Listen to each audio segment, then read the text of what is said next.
Well, hello everyone. I hope the audio and everything's going well. It's gonna be really touch and go.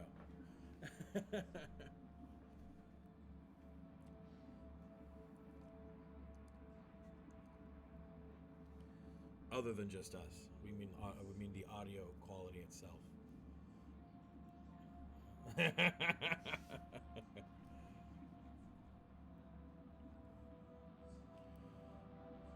I love how our little icons are so out of place. Here.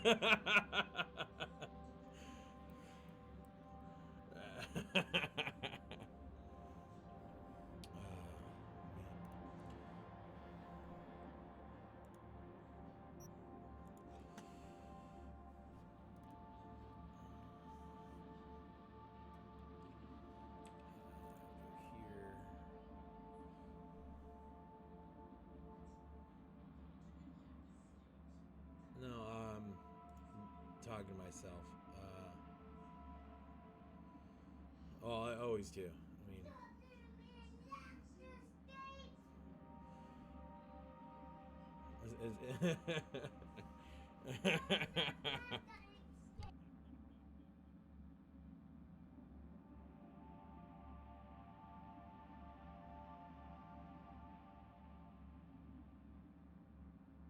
all right, I'll save my computer some work in that regard. Here we go. Welcome. Let's we'll do a new game. Uh,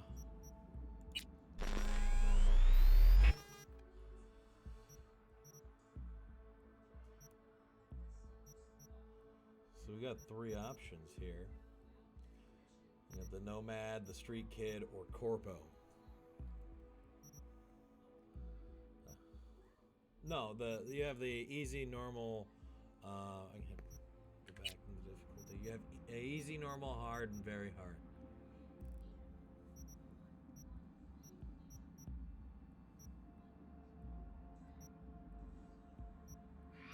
Well, I wasn't doing easy. I was gonna do normal, make it a little lighthearted, since we're gonna be talking most of the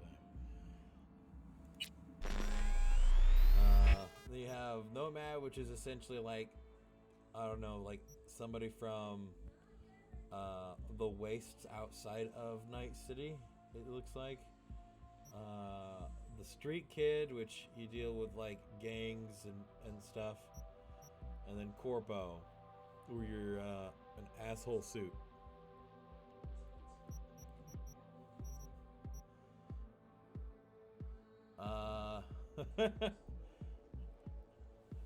I think Street Kid's more paladin, because you deal with street kings and things like that in that regard, but you also do jobs.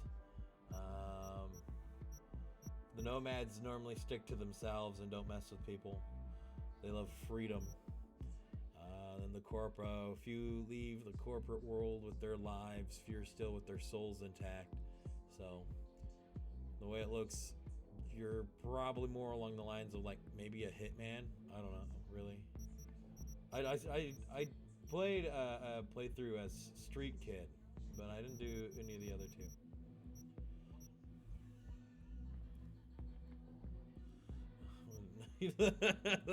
The Nomad, the one I'm more likely not. I love how you know me. All right. Roaming the Badlands, looting scrapyards, raiding fuel depots. Life on the road wasn't easy, but growing up in a nomad clan has its perks. Honesty, integrity, and a love for freedom, qualities that few in Night City possess and no amount of money can buy. Oh gosh. Alright, so we have hippie. And we gotta make a person. We gotta make a person now. Luna pictures you as a nomad. Yeah. Luna also says, I'm a corpo. What we're gonna do, dude? Or actually, we'll leave that up to you, dude. Or, male or female? We leave it up to the. We can leave it up to Luna too.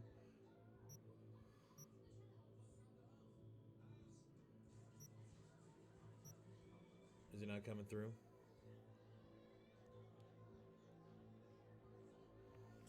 Let me see if I can fix that real quick.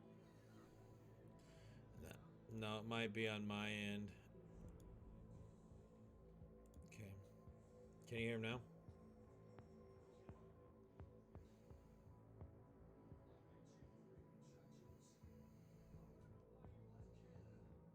No. This is weird.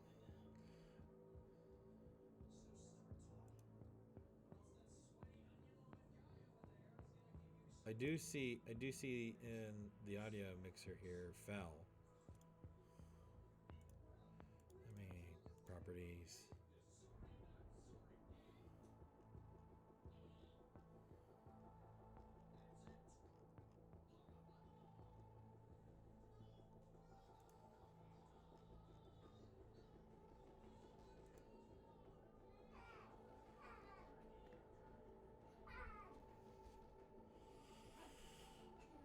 Should see levels when he speaks.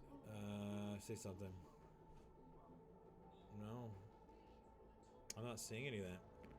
Love how you're the one that nobody can hear. This is great. Yeah.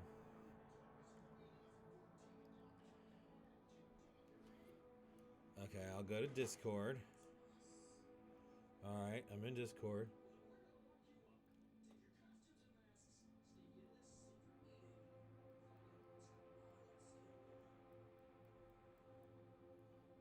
Make sure it is set to the same source as your default sound in OBS.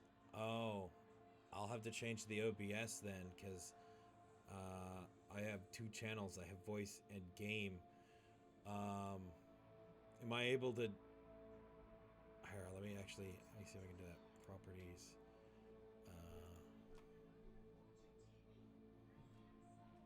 Control audio there. Okay. Here. Advanced properties.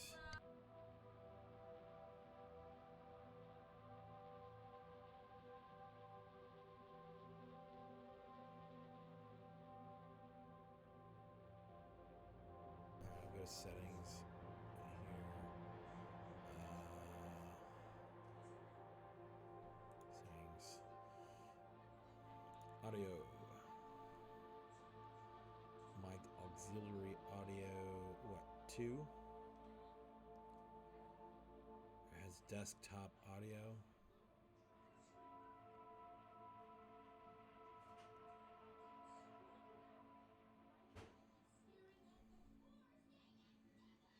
So Discord 1, 2, desktop audio 2.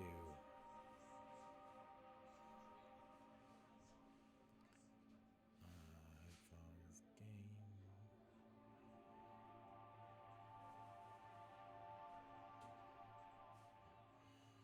Yeah, I gotta find that one in here. There it is. Apply. Go ahead and say something now. Boom, Baba Yaga. Boom, Baba Yaga. Okay.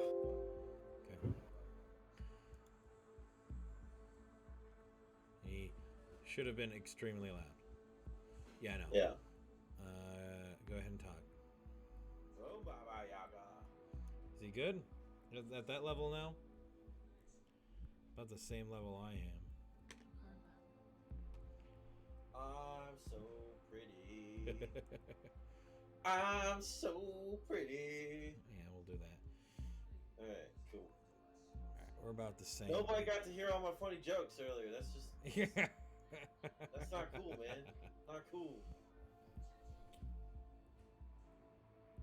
Might want to turn you... Okay, I'll turn me up a bit. I have a lot of background noise because I'm in a lively area of my home. Also known as screaming kids. Yeah. And that. Alright, she says we're good. Okay. Boss says we're good, y'all. We're good. All right. So, boss, dude or lady? What am I? Dude or lady?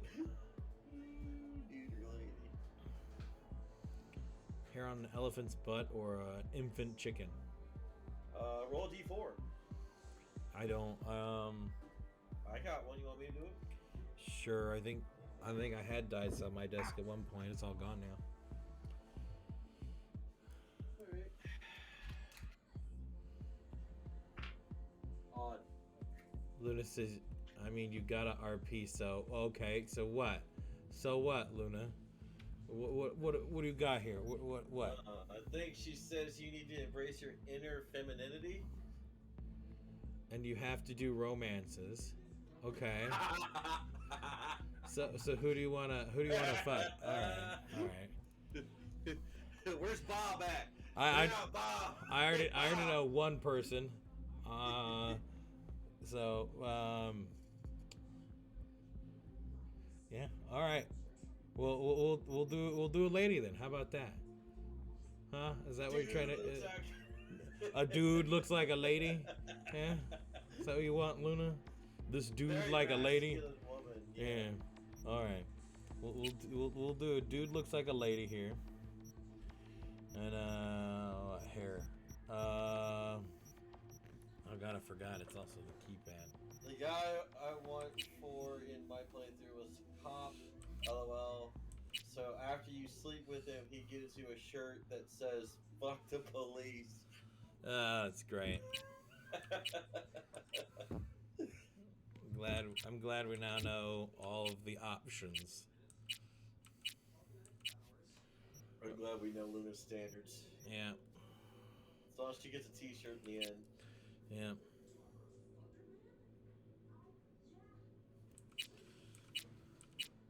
Do we want a mohawk? Like, I don't know. Like, are you seeing any of this, Phil? Yeah, I'm looking at it. I could turn the head a little bit, maybe. I don't know. Here, oh, there. Q and E.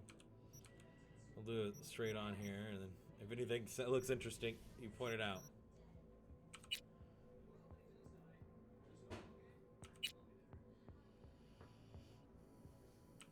I say go as douchiest as possible. As douchiest as possible. And embrace the inner douche. We can go full anime protagonist here or whatever. Might want to turn game volume down a smidge, or at least UI volume. Sounds a wee bit louder than you guys. Well, cause it is. Jeez. Well, I guess I'm mute for a while. Yeah, someone's going to town, man.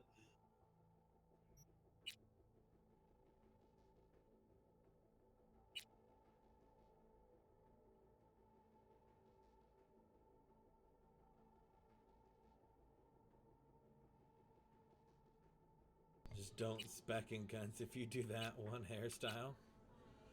Oh, because you can't see shit. Yeah, it covers your eyes. There you go.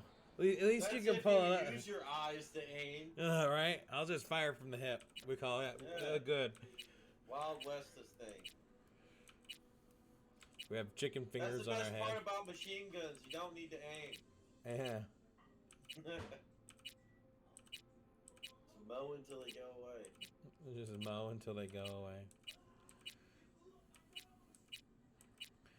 We can do a mohawk if we want to go as like crazy as possible.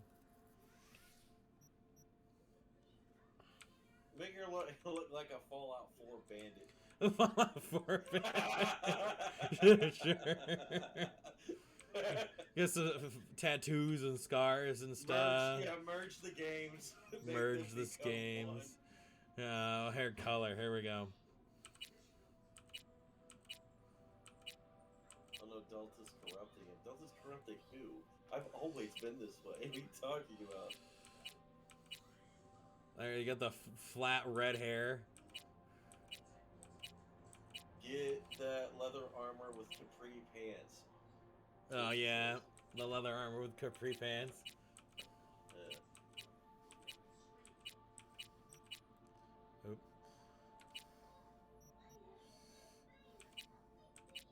And throw one shoulder pad on it. Done.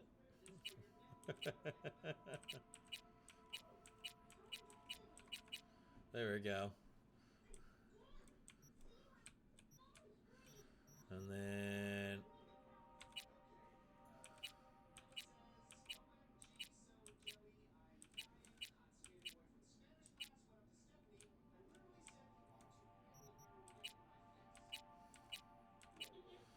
Like the gold like the sun. My skin will blind the enemy. Yeah. That's how they were in Fallout. Like, their face was all dirty and their skin was perfect. It was Yeah. so weird. It made no sense. Oh, we can change the voice? I'm V. Man, that hurts V. my eyes. Oh, I'm V. Man. I'm V. Woo! I'm V. She says you look perfect until you use laser guns. I have something else in here, buddy. You want it? And then they disintegrated. And then they disintegrated.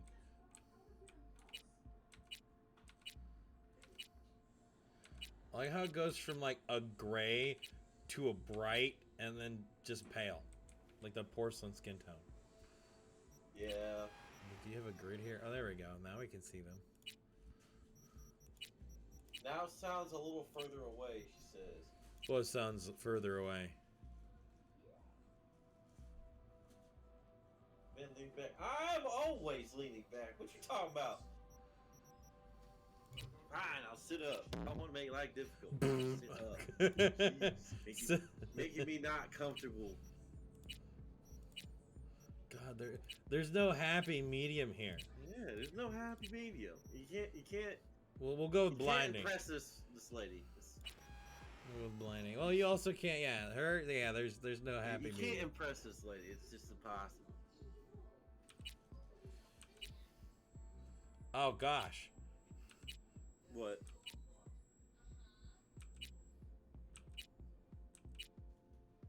Are And there- Daddy's, you there are- need to be near my face. Last time I was near my face, y'all yelled at me that I was too loud. I wasn't even yelling. The piercings sink into the cheekbone. Just That's just bad graphics. yeah, I'm like sitting here like I'm watching them move, and then you can just see some of the piercing just sink into the skin. That's weird. A little weird. That's just oof. All right. Ew. We'll go with this one. They're both kind of okay in showing that. I might not. I'm not. I don't know if I'll keep the piercings though. Eye color. Here we go. You don't like your piercings embedded into you, loser. That's what she said. Yeah. You know, if you're Oh, gonna pierce man. yourself, you don't leave the metal completely in your body. You know, you gotta have some reason. No. There's a difference between piercing yourself and impaling yourself. Yeah. All right. Yeah. This point, it's just shrapnel.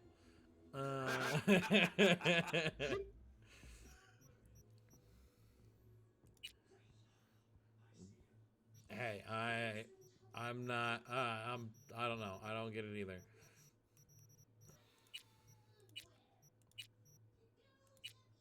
There's a point when you stop becoming a person, start becoming a monster. And it's normally anytime you can relate to Fel. Hey, That's that's just mean. Then you realize I relate to you. It's like, okay, that makes a little bit of sense.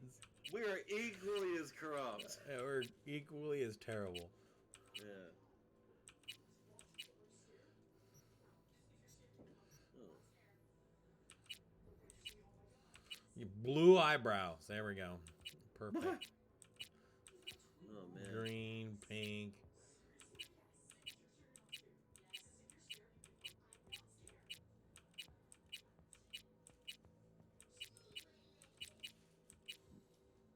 I'm guessing I'm cycling through a very limited number here. V is for villain, she says.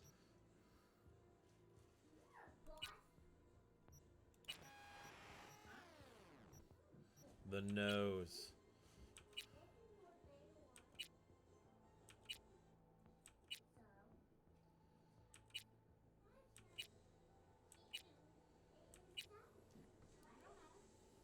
Oh, yeah, when it comes to us, yeah, V is for villain.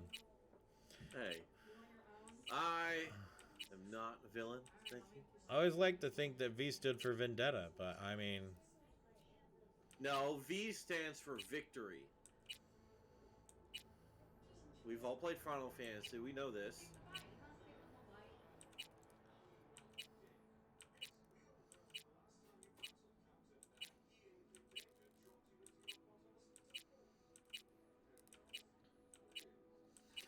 I just like watching the nose just morph.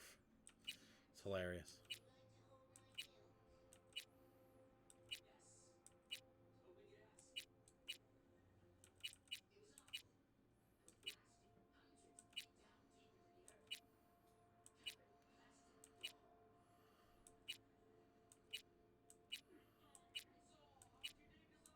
A lot of extremes sitting next to each other.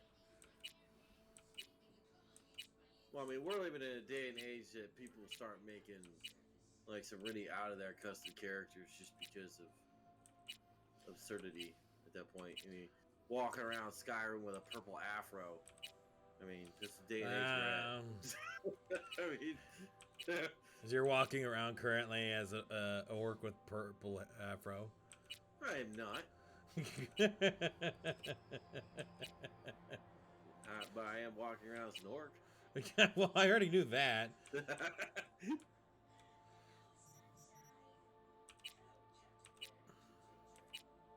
It'd be really hard pressed for me not to walk into any game as an orc.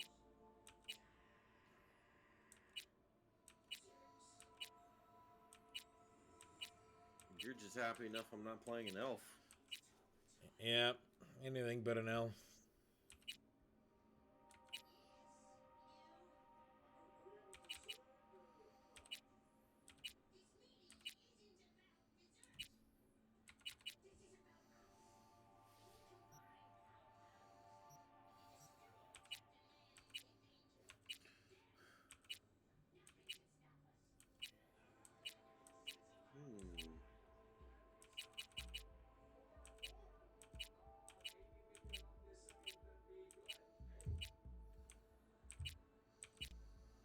I think you may just have to settle. Yeah.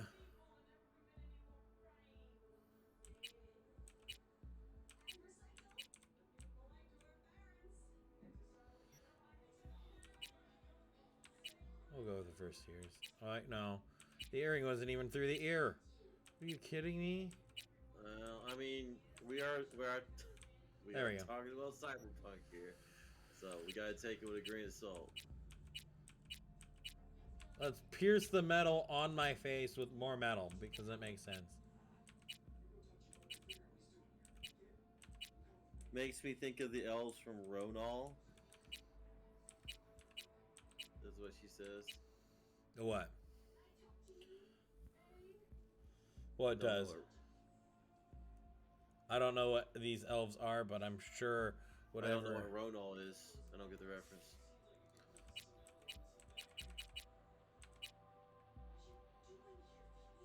Your hate from elves. I hate From elves? I don't think elves hate him. I think he hate elves. Well, my hate for elves causes the hate from elves. Let's be honest here. It's enough to have a bleed over effect. Oh. Hey. Oh, Hey. jeez, look who it is. It's Spaz. Hello. Do you need me to allow you to see this real time if you're gonna watch? Nah. I'll just pull it up on fucking Twitch. I don't really care. Face tattoos. We gotta have face tattoos. If we're gonna be a raider kind of person. Oh, wow, that looks wonderful. Yeah. If we're gonna be a Fallout 4 raider, we need face tattoos.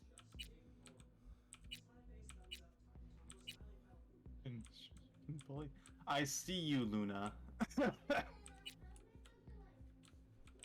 I can see you, so we can bully. There we go. We have a tattoo on our head, covered by our Under hair. the hair. Yeah, Yep. Makes because sense. that's total sense right there. That's the most like realistic tattoo I can think of. Let's see about how bad can we make these piercings? Oh, yes, and just a fucking bar floating in the air next to where our ear is. As a matter of fact, so are these. These earrings aren't even attached. Damn, I can't believe you don't have my avatar up in the stream. You didn't plan for my arrival. No, because Fel told me you weren't gonna show up. So guess what? I said I would show up. I just said I probably wouldn't be there on the dot. Oh, you can take that up with him. That's not what the message says. Bruh, fell. Hey, How dare? nuh-uh. How dare? I took you says no, and it means no. I never said no.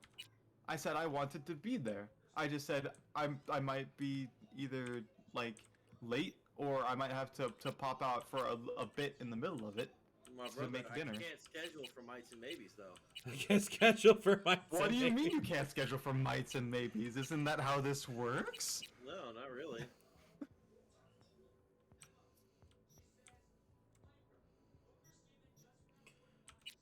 Oh gosh. Oh my god, how bad the teeth can get. Luna's irritated. gross. She's gonna assist.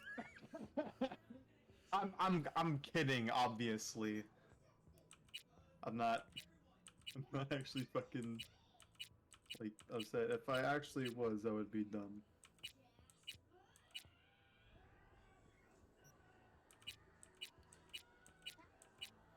Let me get his code. She's working on your code. Code? Yeah, her code.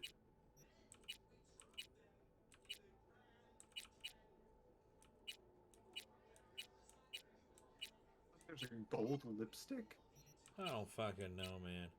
Like here, a metallic, full metallic. There you go. Oh my god, metallic gold lipstick. That's gross. Oof. I hate it. Thanks, I hate Yeah, it. two-tone, silver and.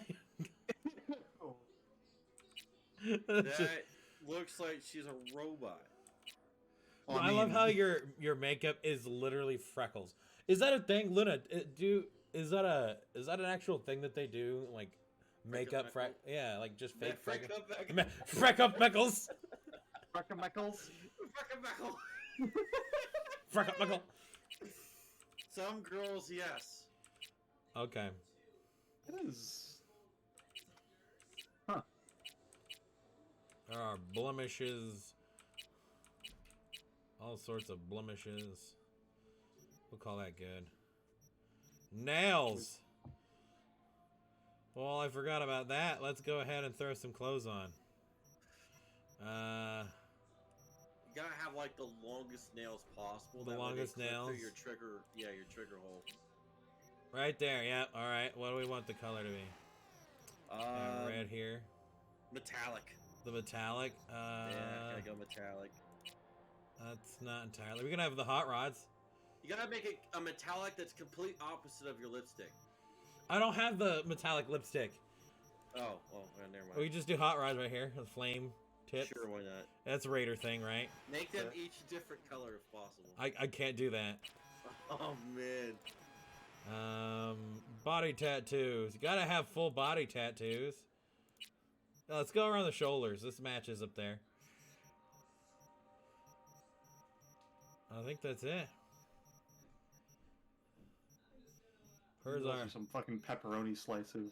some pepperoni slices. Yeah. I mean, The pepperoni nips.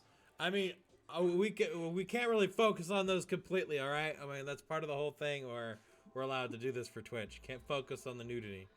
All right. You can comment, not. but we can't focus. But we can go We're not next. focusing.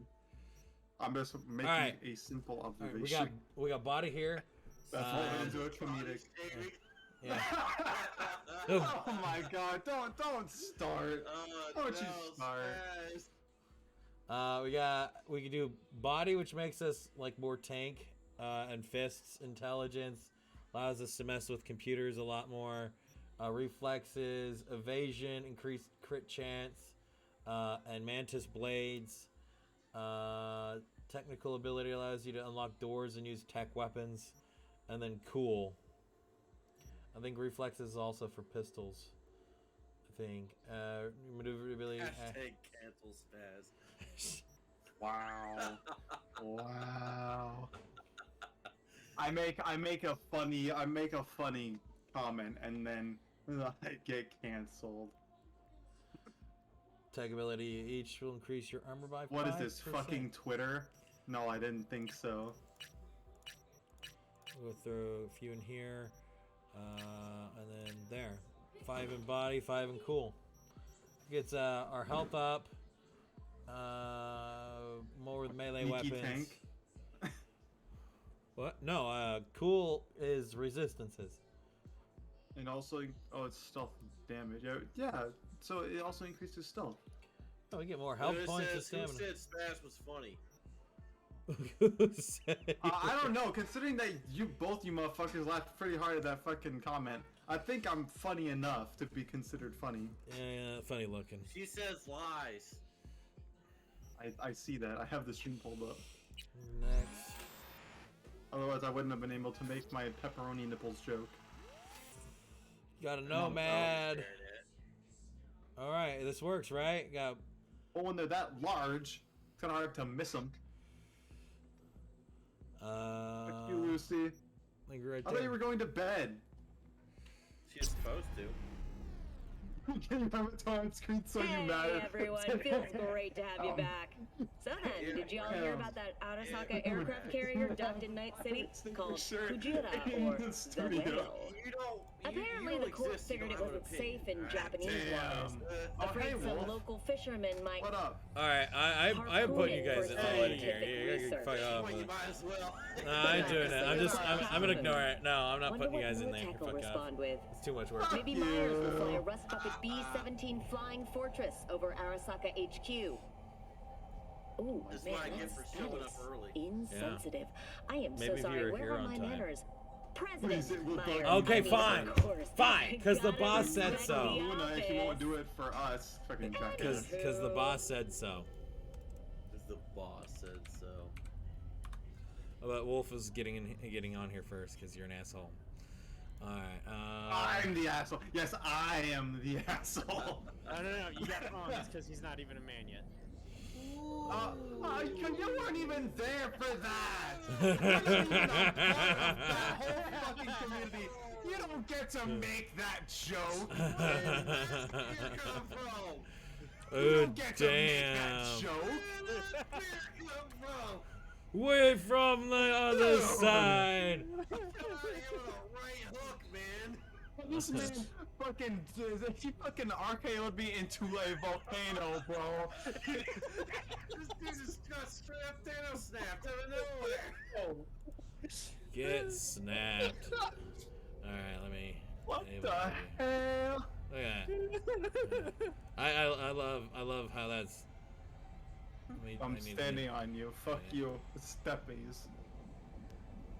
Oh, yeah. Now I can say I've stepped on arch poggies. No, whatever. We both know that you got no spine. No spine. What? I'm gonna put you. I can't put you there. I'm actually. I would Okay. like to remind the Shrink group you of down. how initially in his artwork, his very spine didn't line up correctly. It was the hips. The No, hip- yeah, it was my V line. Your hips were lying. Your They hips were. are lying. They don't lie anymore. They don't lie anymore. You could thank my work for that. I made sure that your hips don't lie. Well, Fell's the one that noticed it initially. So Yeah, I complained really, the enough. credit goes to Fell. I make shit happen. He just reminds me of things whenever he remembers. It wasn't even that I remember, it's just the fact that I have OCD. I couldn't care like, much wait a about Spaz's. minute. Spaz's, look That's vagina's not lining up. we took it to like a scientific level too. Like we put research in there and we pulled up like other kinds of artwork and looked at it. It's like, yeah, it doesn't line up. Yeah. Compare they it. researched the proper alignment for a V line because, like, so that I could have my character where we're gonna have a proper It's one of vagina. those things where it's like, if we didn't do it, some fan would point it out and then you would just be in regret. Yeah. Yeah. And so, as the creator of your cosmos, I had to recreate your hip. I'm kidding. Which I am eternally grateful. We need wolves. I don't have that stuff for that one, boss. Boss. She's the one that wants me to do it, so I need that material. And I need to turn Fell up? Why? Why do I need to turn him up? What? Again? You and Spaz are louder, apparently. Well, yeah, because I have you set to 88, and then they hopped in here, and I didn't get to adjust them. So I turned him up slightly more. How about that? I mean, I can just move my mic closer if you want me to.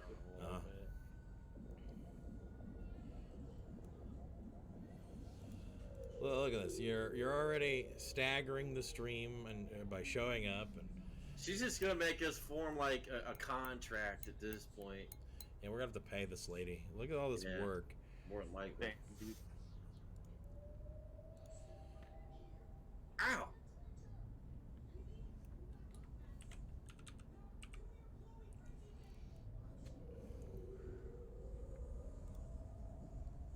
No, I like how one moment in Corwin's stream, she's fucking playing like Crab Rave, and then the next thing she plays is some hard fucking like dubstep. Like, there's no rhyme or reason to this shit.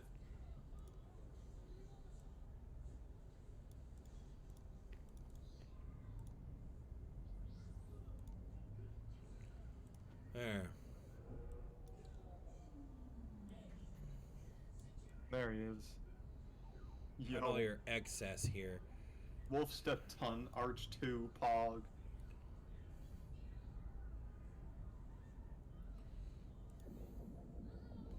Arch like Steppies. Welcome to the Controlled Chaos podcast. Controlled chaos? There is no control here.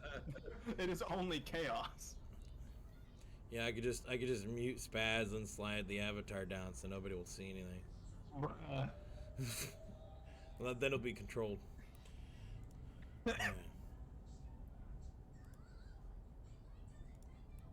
Because you and Fellow alone are more than enough chaotic energy to...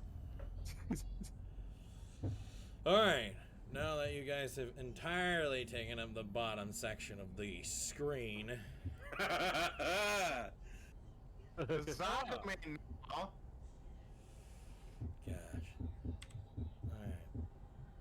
Well, you can hear that. Oh. Yeah. Your private time is not this moment. Hold on, let me get it over real quick. No, I hit my fucking table. Look, I am a raider. Told you'd be. Oh, you're the damn, what do they call them? I forget. Remove patch. What patch? Idiot. The patch on your jacket. Patch on your jacket. I've never done this one. What the heck? Electric couple. Backers? You said it was nothing serious when I came in. You said you were sure. I'm gonna kill this guy right now. Let's do it. No, it's not my first time. Guess I was wrong. Can always look for another shop where they won't ask a lone nomad while she's hugging the border. How about I hug you with a knife? I'm gonna hug you on I'm gonna the pay you what we inside. agreed. Not one anymore. For that, you can borrow my tools and fix it yourself. What? Looks like a Domino's pizza hat. Maybe it is. Maybe it ain't. Who That's knows? fine. They just Step aside. reskinned a real What? Skinned the Domino's Got any pizza hat. idea what to do? And you just have like the dots on the blue part. Like, what the fuck? I'm thinking. And? And your chirping is not helping. Shut up. I have only two options here. And I I'm gonna wanna bypass the pick the one coupling that and took break a made hot it wire. longer. Compressor will run on and Fair. on. Could seize up.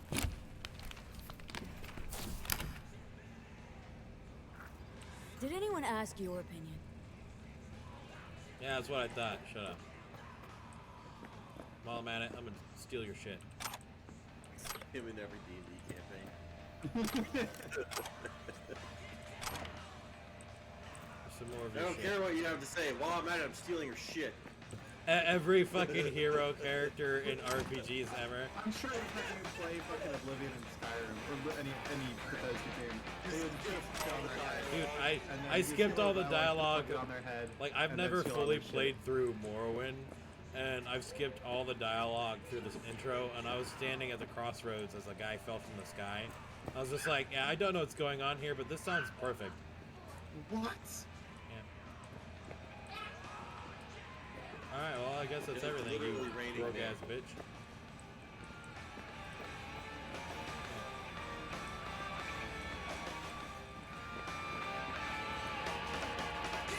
Can't kill that. Lewis says you might want to Okay. split people around text what options happens. so we can see the options, not just Well, being to it's sit that and just point stup- stuff out. But I will shut it now. Well, I mean, it's that big ass wearing on my stupid patience. bird of spazzes. Just Yeah. pop out the bird then, forehead. Yeah, I'll do that real quick. There we go. Yeah. He's gonna delete the whole Like- page. If it's such a big deal, fucking put me in the corner. Like There. if the, That's about correct for elf height, right? I'm no dwarf. Get me back up there. You fucking- You just drop the elf below the orc's groin. Go ahead and put you even further back there. in your face, asshole.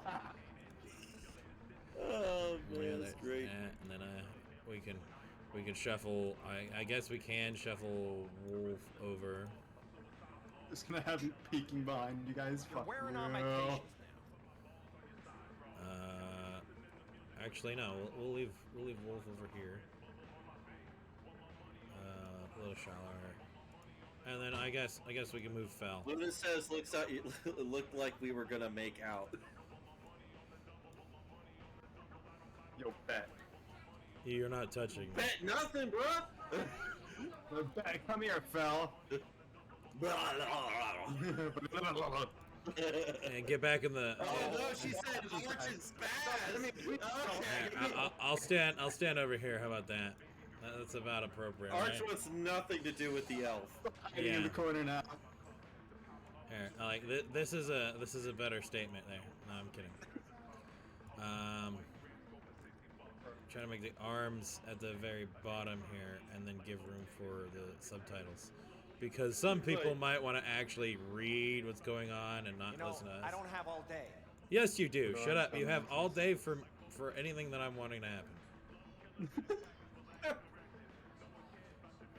Here, now this looks like you're yelling at a parent from the side over there. It looked like you two were in like some sort of a heated debate. It looks like me and Wolf's character just sitting there trying to talk shit and quiet. This is your average Denny's.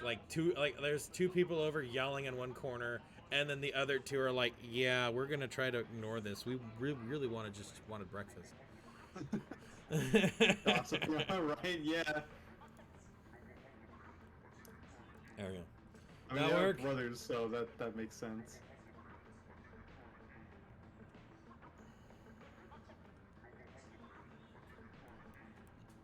Oh. I also liked how nobody brought up even though that they're brothers, they have different looks. That's one of the Yeah, things. nobody questioned that, which is Nobody questioned amazing. it. Wearing on Yeah, my patience. I was almost positive. They probably somebody was gonna took it question more along the lines of, "This is my brother, man." Nah, Because we share the same last name. It's like I was Yeah. telling you. I don't think maybe they weren't paying that much attention. Feels bad, man. Sucks. Not shabby at all. Question's how long it'll last you. It'll get me to Night City. I'll figure something else out there. Run him over. Yeah, Arch. Aye.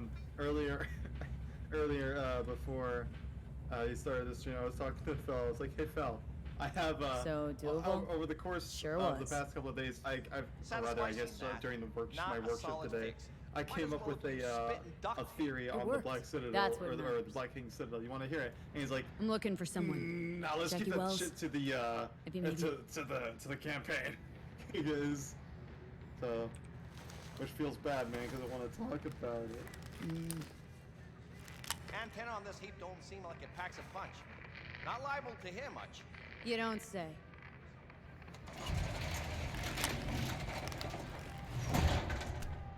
Hey, Mike. Didn't know you had a customer. Rolled in a few hours past. Oh, this asshole. I thought she'd at Who least says called knowing in. you and your Don't you sweat plans, it, Mike. I wasn't really We're gonna hash it out. surprised. soon as she's talking about the name. Don't you know you owe the sheriff a word when you pay his town a visit? To tell him what's brought you here. Maybe even over a cup of coffee. No. No need to worry, I won't be staying long. Didn't answer my question now, did you? Name's Andrew Jones. I didn't care. Probably heard of me. I didn't ask. I can't say that I have. Yeah. Served in know. Spec Ops during the last war. Silver Shoguns? Ring any bells? No. I can't say that it Your dick's does. small, dude. Shut the fuck up. Get out of here. Don't like to get along. Would you kindly do fuck ya? right off, Sheriff? Would you kindly fuck off?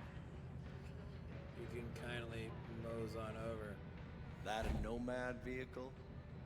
Might have expected that. Could you kindly assume the position, Sheriff? Oh no, Sheriff! It looks If you like have a you might have problem, a I'm willing headlight to hear out. it. Let me tell you what my I'm gonna problem have to take is. you downtown, boy. Nothing boils my blood like a fucking stray. Where'd your clan pitch camp?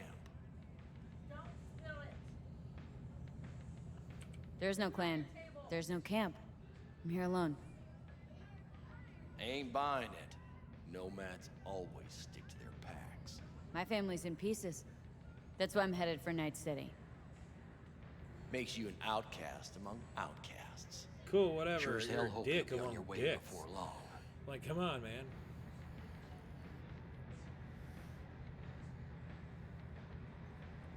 I heard this place was famous for its hospitality. Ah, glad to see it wasn't just rumors. You are damn right we are. When people come along who know how to behave. I saw a broadcasting comms tower on my way in. My antenna's down and I need to radio someone. What you need's to hightail it out of here without another word. Ain't got no mind to see you drifting around these parts. Got it? You like the sound of your voice, don't you? Emotional damage. What are you on about? Nothing. Nothing at all. Yeah, best that way.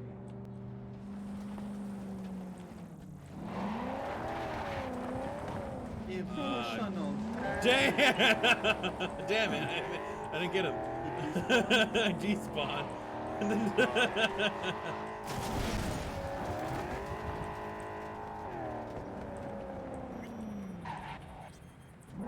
Emotional damage. emotional damage. What the hell you say?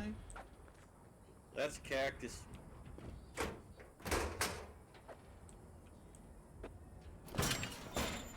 I spy something green and sharp.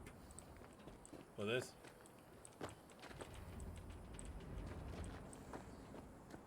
I don't know what's green and sharp here? I don't know. I don't know what it could be. Over here? You want to run into this cactus? No, look at that immersion right there. You run into cactus Ah. and not take any damage. Yeah, full on climb the cactus. Oh my god. Immersion. Oh wow. The levels of Immersion. immersion. What a realistic game. Oh. Oh, I love how everything is totally not in any regards towards the authenticity of the real world. Start rubbing your pepperonis on the cactus. Yeah, as Spaz would ask for. Yeah, right? There, Ask there, for there it. there's your pizza, there's your bread. Let me just go ahead and add some pepperonis. There we go. Good slice. Oh my god.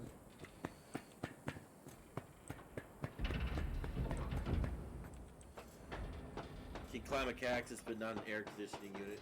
Yeah, right. That's a big ass cactus too. Oh, look, there's some shit over here. Literally. Anything else? No. Oh, hey, what's this? Pack of cigarettes. I can't pick them up. Nice, nice game. What a wonderful, wonderful fucking thing to do. Probably why it took Dad a while to come back. He couldn't pick up the cigarettes. He couldn't pick up the cigarettes. Yeah, it's still out there somewhere. Crouched on the Still trying ground. to pick him up. Trying to He's pick him up. dedicated. Hello? Come in. Come in. Ah, raised you finally. Willie McCoy. It's good to hear your voice. Fee. Who the fuck are you? Wish I could say the same. I don't understand what's going on here. Sure. Why can't you? You abandoned the clan. I can't help you anymore. Never knew Who's you'd that be so jackass out cautious. there? Try loyal. Rules are rules. The system won't work without him. It can't. Nomads get the work in these parts because it's nomad turf. Wouldn't be a problem if you're still a backer. Should have stuck with them. Joined up with the Snake Nation like the rest. Snake Nation can kiss my ass. I need your help. One last time. Well, One nice last series time. of conversations. Again? I have to find the client with my payload, but I don't know where he is. Right place, right time. You were there?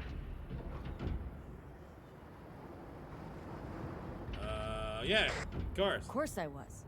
Yeah, sure. Maybe the client left a message. Could you check for me? Sure. Last time, though. I mean it. Client's name? Jackie Wells. Huh, interesting. Actually left a message. He's waiting on a farm. Flicking you the geoloc data. Thanks, Willie. I owe you one. You do. Just don't get yourself killed. And don't call again.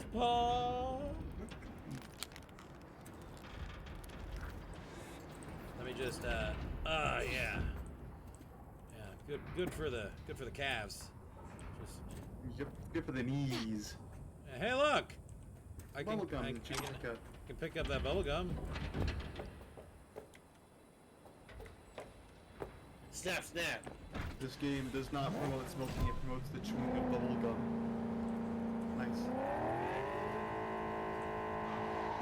I love that acceleration.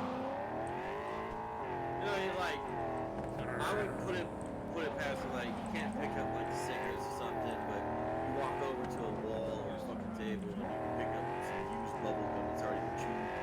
Right. You can't have that new box of ramen. You gotta have that 200-year-old, like, nuked ramen. It just means it's like real far. You gotta have that fresh cigarette. You gotta have those used cigarettes. Used cigarettes.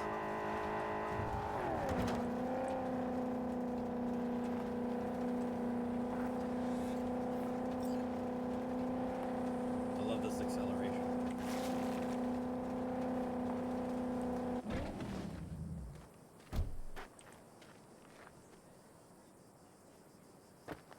Maybe somebody's ass. Let's go! Oh, I was worried I'd have to turn to farming. Yeah. He's turning into a real redneck. He's doing donuts in the desert. I believe I am. Are you... Name's Jackie Wells. V? Seems you have cargo that needs to be moved. Oh, where I'm from, you share a bit about your soul before you talk biz. Huh? It's kind of like a custom. Or just good manners, you know? Let me steal your shit first. Later then. See, I knew there was more shit. See, I got a mess kit. Whatever the fuck that is. Ah, I got some water. You eat stuff. And an with ashtray. it. Like, you eat stuff in a mess hall. Well, I get that, but like, why the fuck do I need an entire kit? Those are some thin-ass tires.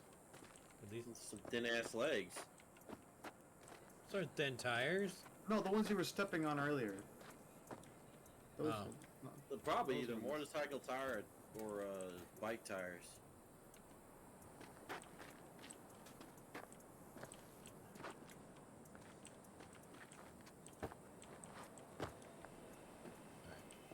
Time to progress. As he gets trapped in a barrel. Yeah. You're a man of principle. You need a backbone, chica. At least you'll have that left when they've taken everything else. Why don't we start with you then? NC native right here. Got Haywood in my blood. I've never been to NC. That doesn't mean much to me. So, imagine a place where everyone's like your bro or sis. Or a distant cousin, at least. Gross. I think I understand. Family. You don't have to like each other, but it's family. That's Haywood. That No, and I have everyone's not, back Logan. in iron. And you? I guess you could say I'm from my own Haywood. You and me, we're gonna get along fine. Who? The fucking window? Because that's where you Cargo. pointed.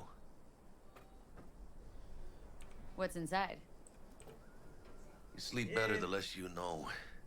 Got no idea myself. I am That's a well good aware thing. of what You this don't know game what we aim to entails and smuggle. what's inside of it and These what are it's stolen about. corporate I did a goods. lot of Stolen? research before I Oh. buy a game. Some gonk lost the crate. Some other gonk found it, passed it on. Now it's here.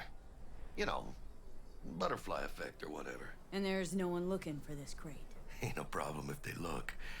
Only a problem if they find it before it crosses the border, no? Anyone notice that he's got a pistol with like the ace of spades on the handle? Yeah, he wants to be Cade very hard. Hello? Let's load it in the car. A huevo.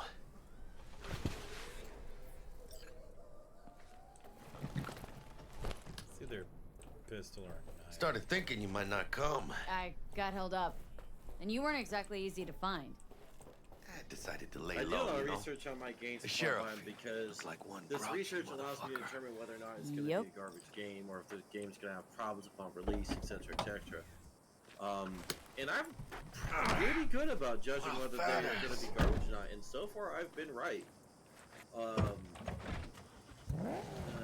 In terms of games having improper we headed launches or messed up launches, I've been spot on that as well, which is the main reason why I didn't touch Cyberpunk. I mean, we all know the burning dumpster fire that it was when it first came out. So That's the thing. Do you have the manifest When from the I transport? played it close to like course I close to did. its launch Like a date. fixer Like didn't maybe give you the job like a deeds? month after. Well, it wasn't He until did. after it launched. I was just And I had making sure. literally, I had no. I had played it one online. game We're breaking bug. professionals, ain't we? Like after like 100 hours, not 100 hours. After like 30 hours of play. You, sure you've moved And then contraband before? like I had Why? Are just you this one nervous? recurring bug where you could see Me? like trees through buildings and shit, but it wasn't game breaking. It was just kind of there. Well, Like then that maybe was a it little. for the whole game. well, like I said, I'm not trying to Border crossing up ahead. What now? Nothing. They'll scan us. I, and check our fingers. I don't try to brag. Okay. I'll do the talking.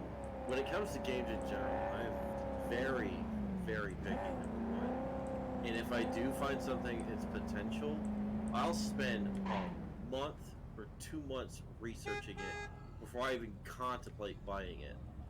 Please direct your vehicle to the inspection area. She says she can barely hear us over the game. Remain in your vehicle. The security check will begin shortly. All right.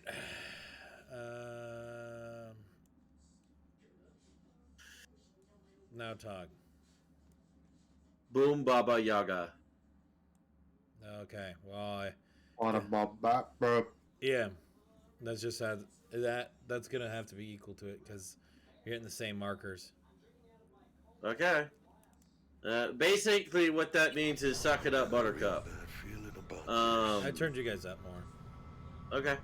You could also turn know, the they'll game notice down if a you're little. nervous. Baba Yaga's just says out of nowhere. Hand me the manifest. Yes, I Zeph, need you to heard see Baba it. Yaga. Grab these. Let me see. But no, back to what I was saying. It's like Marked out away. it's not the fact that I'm trying to crap on a game. Like Lost on arrival. if a game Means fixes the car itself is in the far flagged as future to be lost when as it soon doesn't as cross the cost border. more than a game should, I'll give it a try. Absolutely.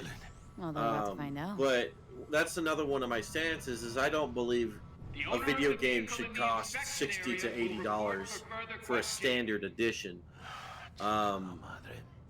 That's just obscene, and this is one of the big problems with the game market right now is Relax. all these Don't mind game the companies. procedures. Some of them have Okay, actually fine. started to figure out, Guess you know what thanks you're doing, to huh? companies like Undead Labs, If we want the customs officer and they're to turn a releasing their blind eye to our standards dubious editions at dogs, like we'll need a $30, which is the Give actual the price credit it chip with the should bribe. be. Oh, Because you're not supposed to be paying $60 for a game. Like, It's just disk or it's data. It's not that expensive to create. You forgot.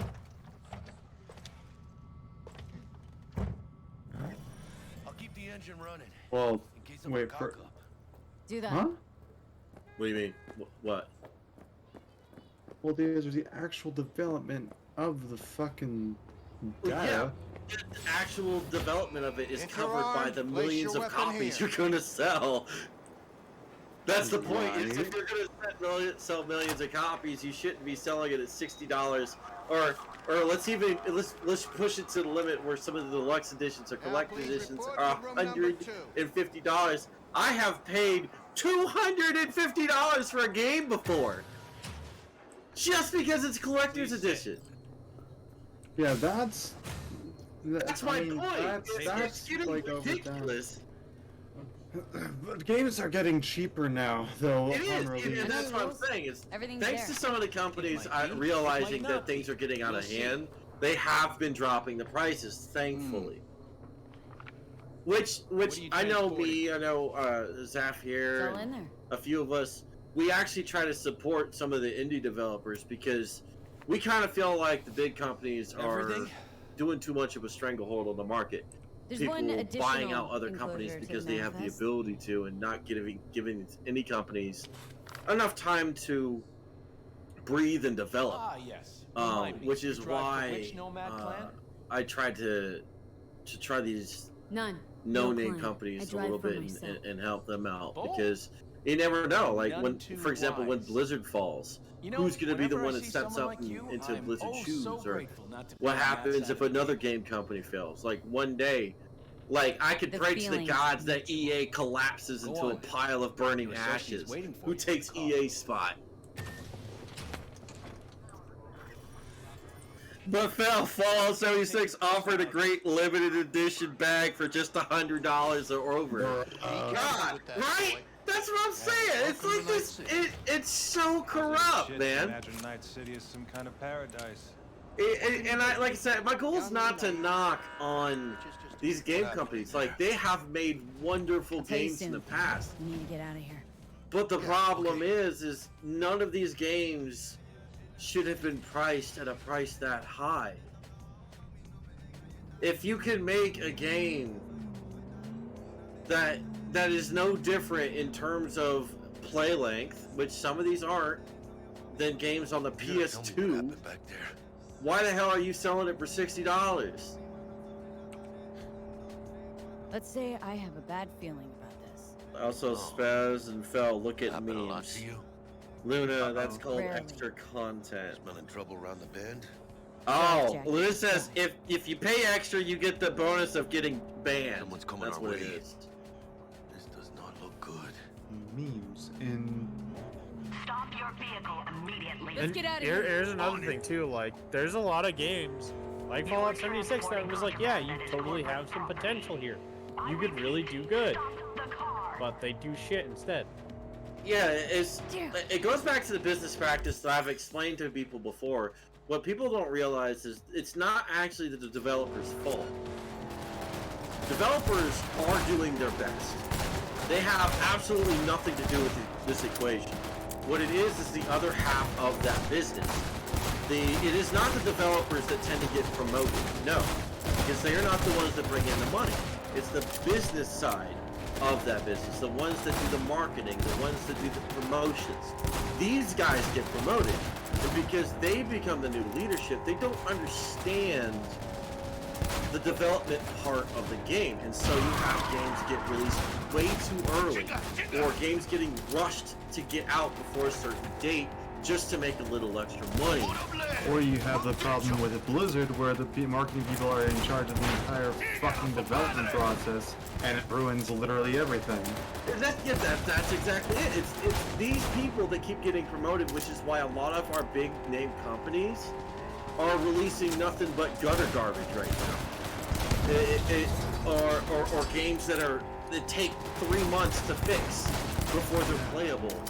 It's because of that, and I've never blamed the game devs. I believe they're trying their best with a burning pile of crap that's in their hands. Yeah, Because, like, I mean, take BioWare, for example. They've been throttled by EA so much. Fucking Andromeda looked like such a good game when it was announced. And its gameplay is not bad. It is it plays the best out of any game in the series. But it was the like actual like vision, the visual launch. Yeah, the initial launch. It was just the game. God, dude.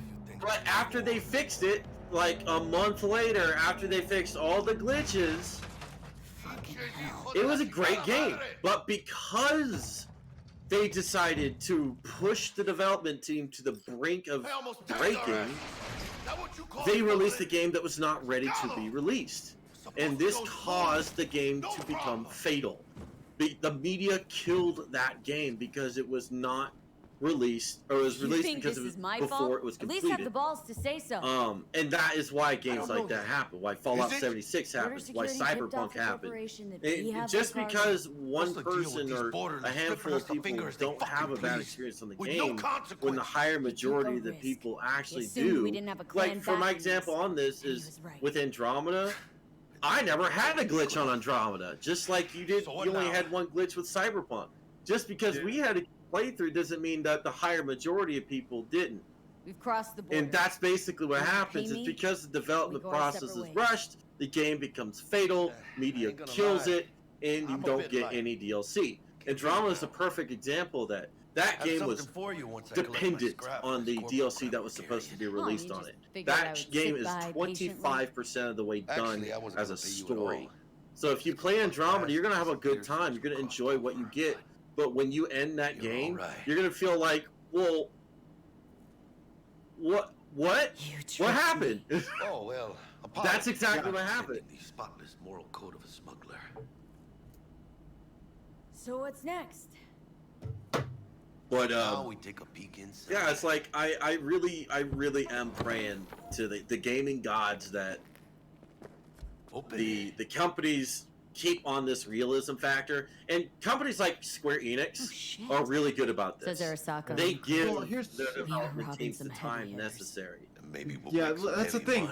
Square Enix is a Japanese game development studio. The Japanese conduct themselves in a way better manner than the American studios do, or rather, it's they publish, at least as far as I'm aware, most Japanese game development studios publish their own shit. Aside, I mean, the only publisher that stands out to me is freaking Bandai Namco. But even then, Bandai Namco, they published the entirety of the Souls series.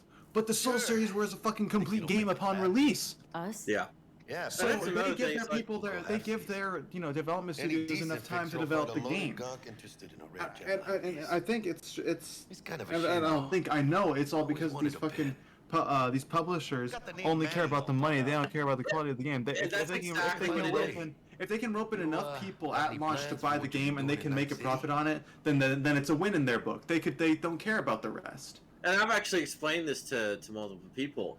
I actually call it a specific thing. I was like a gaming company is not about making money. What it is about making all of the money. That is what they want. They're too greedy for their own good, and it's gonna become the collapse of every major game company. They realize the power. They don't realize the power that they're dealing with. The gaming company is arguably the strongest company in terms of making money, aside from things like war, for example. Yeah. That the industry rather. The industry itself is insanely huge. Hey. And they're fumbling with a loaded gun, and they're going to shoot themselves in the foot a lot, like Blizzard did. Yeah. Blizzard was the running MMO of the year for like over a decade, until they just got too big for their own britches. And shot themselves in the foot. They stopped caring. I mean, what's his face? The original director for WoW. I don't want to interrupt, but Zeph actually brought up a good point. Zeph, that is a good point. Like, I told Zeph to play the game Inscription. I love that. Because it is a fantastic indie game. An indie company made that game, and it's phenomenal. And he apparently beat it last night, and he thinks the same. Indie games are of a much higher quality as far as like the content that's in them, you know, like story wise and their actual like gameplay and like stability. Just because when they release their games, for like 9 times out of 10, it's a complete game. Even if it's a small game, it's a complete game. Yeah, absolutely. It's because that indie company is at a level where they have to care about their game. It is a group that their livelihood depends on it. Whereas you have people like EA, for example, since we were talking about that release FIFA, 10, and then the next year they release FIFA 11 or whatever it is. And even the FIFA players are like, this is fucking stupid. It's the same game with like one added thing that's not even that impressive. It's dumb. Yeah. They want to make all of the money. They don't care what it is they release. As long as they think that the population might like it, they're going to try to shit it out at the right time of year, even though that time of year is too soon. So then you have a game like Cyberpunk, or you have a game like 76 or Andromeda that are just complete dumpster fires for like the first month or 2 months of their release. And of course, these game companies trying to salvage the game will put those patches in. No time. But think this, like you think back at games on like the PS2 and things like that, where you didn't have the ability to patch these games. Either you release that game completed, or you ain't making money. I'm not your mother. Yeah. Just do what I pay you for. It's one of those things that they're getting just too arrogant. They don't care. They don't have those restrictions anymore that are dangerous. Oh yes, and Luna brings up another good point. Early access games that never actually release. Yeah, exactly right. Just basically scams at that point. Or how about this one? Another one related to that is pre-ordering games that don't really have a good pre-order bonus. Right. So see, here's the thing about indie games that why they have begun to, well, not begun, but over the course of the past like 5 or so years, they've been dominating, a fair portion of the video game industry, is because they are 9 times out of 10 complete games upon release, right? And B, there is an effort of love and care that is put into that game because it is either one person or a small group of people who are passionate about what it is they're working on, and C, they have interesting ideas that they are developing for their games. Take Undertale, for example. It is the biggest indie game. I'm pretty sure it is the biggest indie game to come out within the past decade, and for good reason, because it takes the idea of karma, doing good and evil acts. It takes the traditional like RPG style, but puts a twist on it where it's like every person that you kill is an actual person in this world, and they don't come back. Yeah. So the more that you kill, the more the people in the world hate you, and the worse of an ending you'll get. Which is why there's the genocide and pacifist runs, and why people praise that game so much. Deltarune, in contrast, was more of a like a standard like RPG style of game, but it still told a very interesting story. That was also very good. But I think, but there's a reason that Undertale gets more praise than Deltarune, and it's because of its the way it tells its story, and how the mechanics of the game fit into that storytelling. Like, that is something that games don't do a lot nowadays. Is that their game mechanics don't help tell the story. It's just a device to guide you through what the story is, if that makes sense. Yeah, absolutely, yeah. And it's one of those things, like, you need gamers to play your game. You can't. And I'm gonna go back to Andromeda on this one because it was actually very, very big in Andromeda, and you'll remember this. Is you need gamers to play your game, and you can't have privately hired gamers. These people will tell you what you want to hear just to get paid. No, what they did with Andromeda is they apparently had this game in development for like 3 years, and that's before they let anybody know they even were making it. Yeah.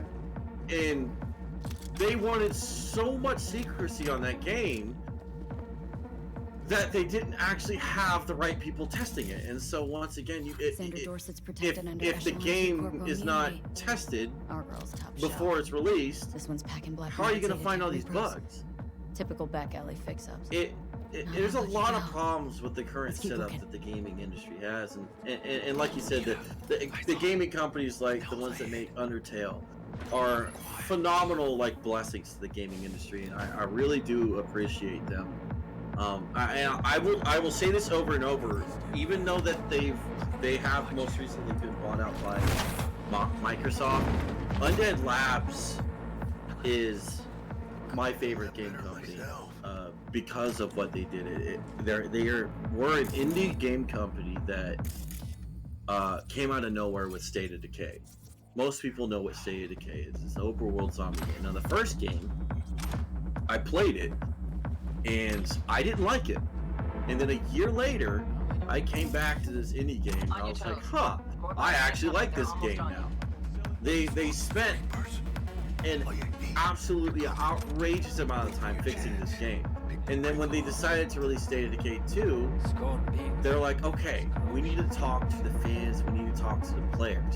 And so for like a year, they sat there with those people and said, all right, what did you want in State of Decay 1 that we couldn't give you? People were like, we wanted more maps, we want bigger maps, we want new types of challenges, we want new community challenges, and we want new types of missions. Everything the fans asked for, they balanced and put into the game. That's another thing that the gaming industry doesn't do, and I'll put a finger directly at Blizzard for that one. Mm-hmm. Blizzard is known for not listening to their fans of what needs to be put in their game. Yep. Or it's the complete opposite. They'll listen to the fans, but they won't even bother about balancing it or trying to make it make sense. It is so bad how bad they are with that type of problem. And I'm gonna go back to State of Decay on this one. They have, unlike most games where like you got your game that releases, 8 months later or whatever, they start releasing DLCs, things like that. State of Decay has been out for years, and they're still releasing content. They have not given up on their game, making it better. And they have been constantly doing quality of life improvements and actual game mechanic improvements, not to mention content improvements. They're essentially throwing a whole ass another game into their game just to keep their fans happy. And everything they do, this is what I really liked about it. Everything they do, even at day one, State of Decay 2 release, the standard edition of the game was $30. $30. Yeah. The collector's edition, $50. That is what the games should be sold for. Yeah. That is what I really fell in love with. I was like, they realized, being gamers themselves, how bad that market was. Oh yeah, Luna brings up a good point. Seeing that RuneScape and Final Fantasy are like the high points for community input and response. I never played much RuneScape, so I don't know about them, but Final Fantasy is definitely, as far as the MMO scene is concerned, basically the example as far as how MMOs should operate. Because I mean, I put up with WoW for so long. I basically the only reason I played that game was for the story. The only reason I even rated it was to experience the story firsthand, and because the story was locked behind those raids. And so once it got so bad when they not only time-gated the story for the Shadowlands, but they also locked it behind a daily, like what they called renown grind, where you would get these little tokens and it would increase your renown level in your fucking in your covenant or whatever. And so you would play through like maybe 30 minutes, if even, of story content for a week, and then you have to wait until the next week in order to get your next. Not only did you have to wait the week until the next week in order to get that story content drop. But you had to be the right renown level in order to even play that story content. Yeah. So if you're behind in your renown level, if you like don't play for a week or two and you're behind in your renown, well, guess what, buddy? You better start grinding your renown, over the course of the next week in order to get to the proper renown rank that you need to be in order to play this story content that we're also time gating. Like, what the fuck? Yeah, I actually. That's what killed it for me. Yeah. That I was like, I can't play this game anymore. That's what finally broke my I love this. I love the world. I loved the game for so long, but that was like, dude, if I can't experience the story in like a reasonable way, and if this is how I have to experience the story, I'm not going to. I don't care anymore. Yeah, it's not even that good anymore. I watched a little over a year ago. I don't know if you guys know the YouTuber Zeppla. But I had watched one of her videos where she was talking about her life and WoW and her life in Final Fantasy. And I remember I had read the comments after the video at one point, and I remember seeing this one guy. He told he's like, yeah, I recently switched over to Final Fantasy because I had a really bad time with some of the players in Warcraft. And I've really liked my time so far in Final Fantasy. And immediately underneath that comment was some guy commented, Final Fantasy 14 sucks. Trauma Team Platinum. Sure. And just straight out of nowhere, I was like, and so I commented to this person. I was like, why does Final Fantasy suck? And this dude just basically comes out with your stereotypical response, which most Blizzard people will sit there and shit on Final Fantasy, like, oh, it's a game for weebs.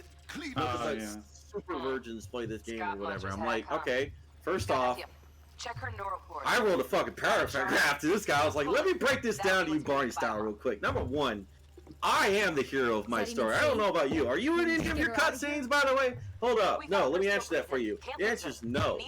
Okay. Number two, alright, how many times do you have to re-roll a character because you want to play a different class? Hold up. Let me answer that. Too many. You know what I do? I just flip a switch. I was like, yeah, I'll give it to you. Your PvP is a lot better than Final Fantasy. Most people will agree with me on that. Aside from PvP, however, the rest of your game is a complete dumpster fire. I was like, dude, I was, and I still am a big fan of the original, like, Warcraft story. Everything up until Cataclysm was absolutely A-okay. When Cataclysm hit, they had a change in direction and leadership that put them on that path. That is when it happened, was in Cataclysm. That should have never happened. That was too soon to release that type of content. They could have made Pandaria happen before then and made it a lot better. The problem is that when they started doing that type of content, they wanted to just throw shit at the wall and see what stuck and what made the most outrage. And then you got these people that have been playing, which I can respect since day one. So they have all this time invested. They got this super loyal fan base that will just immediately, like, auto boss timer and rage anytime somebody talks crap about their game or even tells them a negative thing about their game. Even though, like you just said, it's the dumbest shit you gotta do just to get story content. Whereas I can go on Final Fantasy and choose whether I want to do story content or not. Yeah, the only thing stopping me from doing story content is level. That's it. And the only time I had to stop doing story content to level up was in A Realm Reborn, where I was level 49 and I had to be level 50 in order to do like the last mission. And I want to bring this up too, in case people are watching and they want to understand how severe I hate the fucking Blizzard community and how toxic they are. You guys want to talk shit about Final Fantasy people being automatically weebs if they play that game. You the motherfuckers that have the goddamn Fox people in your game. So I don't want to fucking hear it. Like, we're called first and shit just because we have cat people and many people who are primarily human, by the way. It's just the ears and a tail. And then y'all motherfuckers have, like, moose people, freaking the Volpera, the fox people. You got Worgen, which are, like, freaking like just transforming in and out of your fucking furry form. I want to say this: the finish of my comment that I did to this guy. I told I was respectful 100% of the way through until this dude was just being a dick at the end. Because after I broke it down to him, what you could do in Final Fantasy versus what you can do here, things that Zeppla had left out, or I went more in detail. Like I said, I wrote over a paragraph. He comes back with things. Oh well, of course, all the Final Fantasy people are gonna band together. I'm like, yeah. You just came in here saying Final Fantasy sucks for no reason. I drive you home, huh? Why wouldn't we? Of course we're gonna band together. Our game's better than yours. Fuck you. It's so toxic how these guys are. The only reason these motherfuckers don't like Final Fantasy is because it is Japanese and it has Japanese influence in it, and it has a few of those what you could call quote unquote tropes. Which it's not even that bad compared to most other, or not most, but to some other like mediums of this. The only thing that these people know is fucking anime. That's the only thing they know of like Japanese media. And so they're like, oh, it's a fucking anime game. You know, it's so bad because it has all this dumb shit in it. And they don't even think about, oh, it could actually be telling a good story. Oh, it could actually have good characters with character development. Alphino. Prime example. Starts out as a pompous brat, ends up becoming one of the coolest characters in the fucking game. Nah, bro, like it's all about Alice. She's the real bae here, all right? Let's get straight. But I don't know Alice well enough right now. She's cool. Don't get me wrong. But I'm still with my boy Alphino on right now. Like, I will say Luna's bringing up some points in chat as well. She would rather have a good weeb graphic than graphics that were badass like 20 years ago.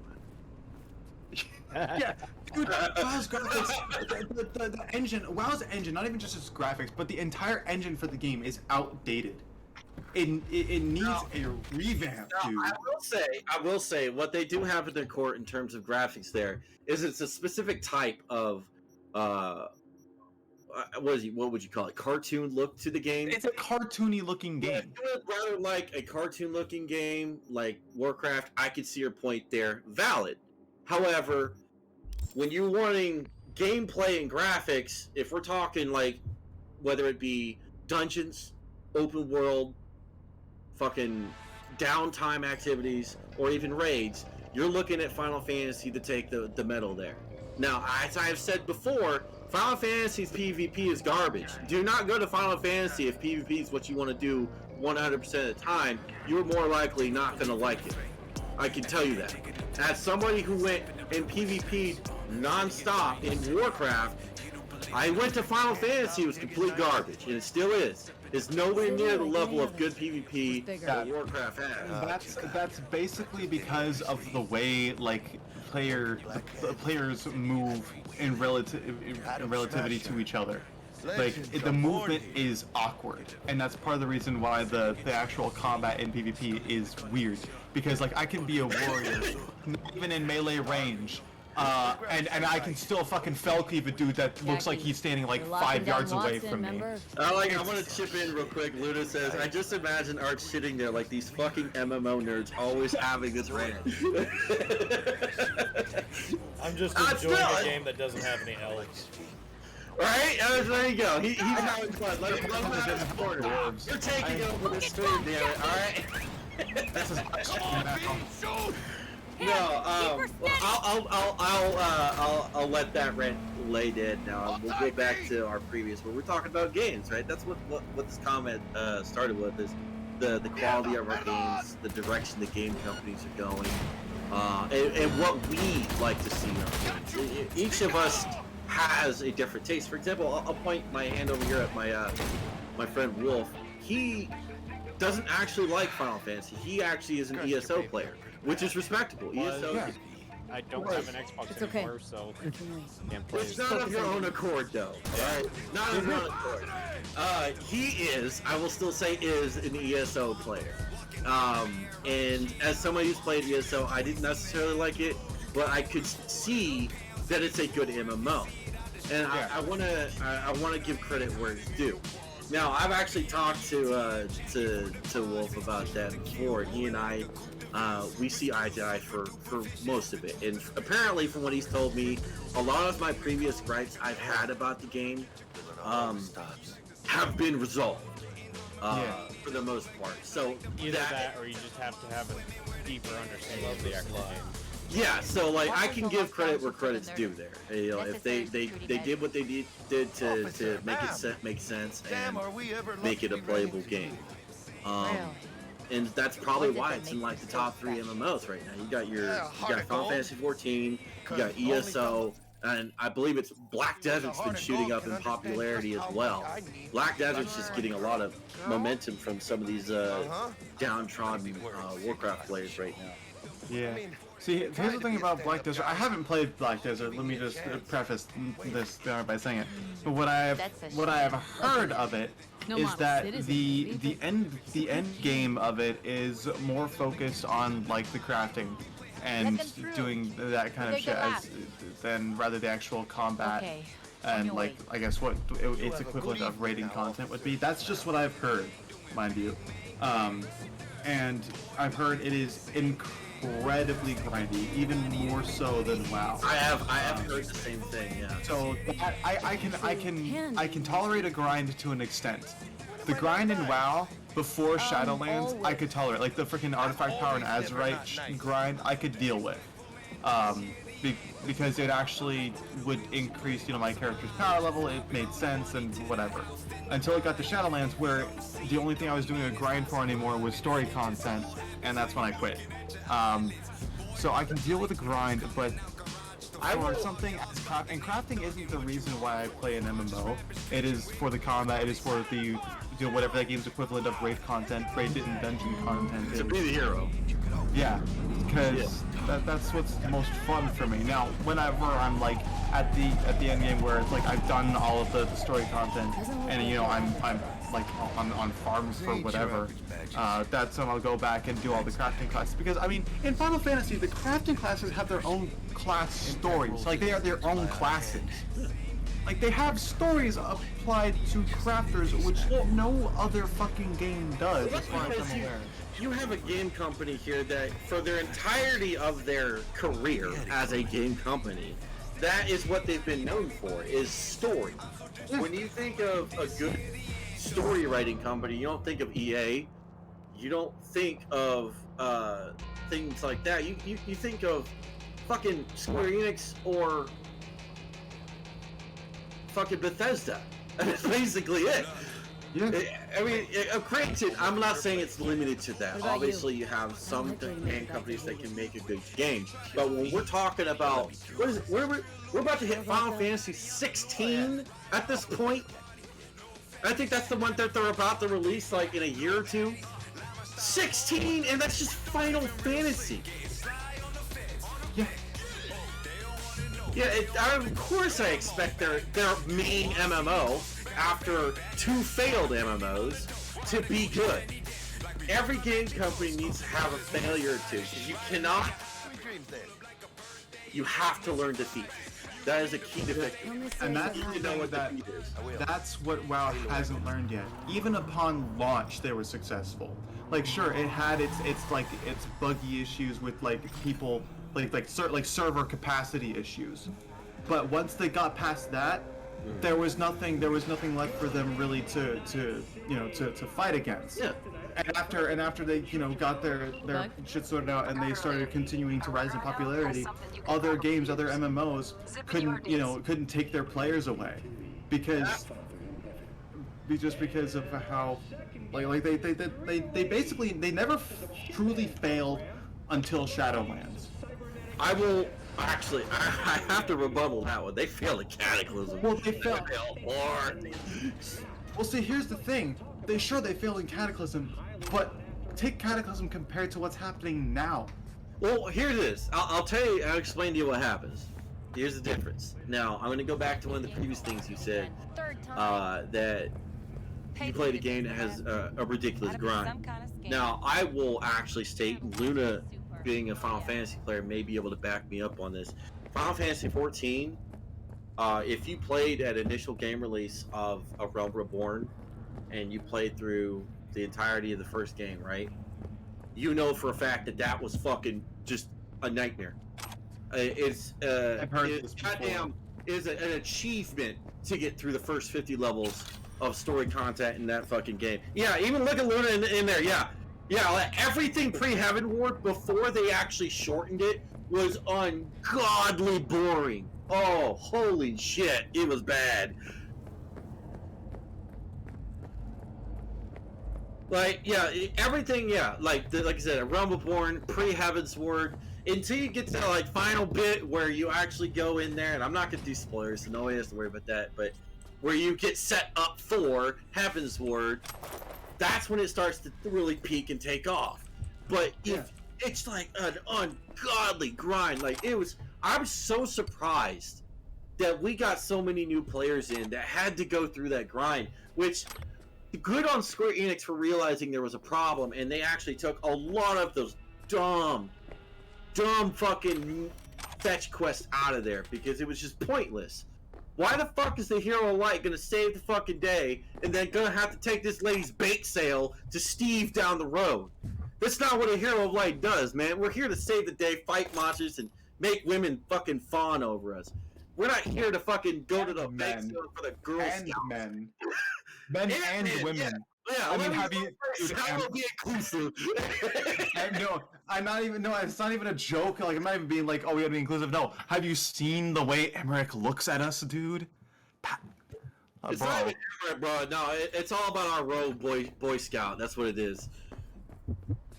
Friggin' Emmerich and Alphino, dude. They. Nah, bro.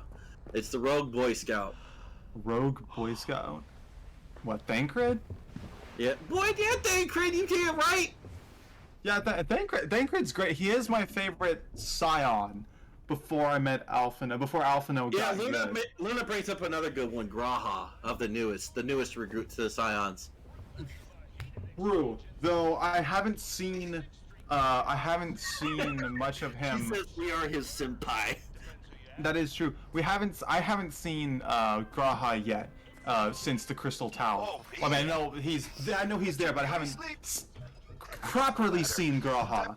And that's another thing. Like, I want to go back and like it with if we're going back to talking about the reason why I say like Cataclysm and things like that. And I won't remain on this MMO talking forever, folks. I'm sure Arch just loves I'm using time anyway, so it's all about the business practice. We've talked about that before. The business guys want to make money. It doesn't matter if it's good popularity or bad popularity. They just want popularity because popularity breeds money. It's a simple business practice. Now, of course, you want your company to look good. Here's the difference. If Square Enix realizes there was a problem, they fixed the problem, gave a positive solution. Now, we said that Blizzard, for example, never knowing defeat, doesn't know how to react to a defeat. And so when they're finally handed one, they reacted to it a different way than what Square Enix did. They acted to it hostile. Yep. They decided it isn't their fault the game's doing bad. It's our fault the game's doing bad. Yep, and guess where that got them. Yeah, and this is not the first time this has happened. We look at EA, for example. Let's go back to the whole, Battlefield fiasco. You don't like our game, don't buy it. Guess what fucking happened? They didn't buy the game. Nobody bought your dumbass game! Yeah, I didn't buy it for a reason, and I'm a big Battlefield player. I love this is what I'm saying, is they just don't know how to take an L and turn it into a W. They just get immediately aggressive. It's our fucking problem. Or what? Let's go over to let's go back to Blizzard. Let's go with the freaking Karens of the video game world. Oh, hold on, no, let's go to Blizzard's Diablo mobile game. Oh, I forgot about that. I literally that did not exist in my mind for a while until you just brought it up. I was like, oh yeah, right. Let's go. Do people not have phones? Like, does it? Everybody have phones or something? I was like, bruh, dude, you need to slow your fucking roll, guy. No, neurovirus. Yeah, that's exactly it, Luna. Everybody. Oh my god. And this is why I'm telling you, it's the business practice. It's because those people are the ones that are getting promoted. And it's not the guys that we want to get promoted, the guys that truly care about the game, the guys who are doing the daily grind, not the guys going to Bermuda on every Friday. Yeah. It's those dickheads that are ruining our game. Regina Jones here. If you're looking for work in Watson, give me a call. How did you find me? How'd you even know my name? But I'm actually going to shift gears here, because I don't want to talk about negative subjects all day. I want to shift gears to story. This last Saturday, those of you who watched the stream, I'm curious to see what you guys thought in the stream in chat.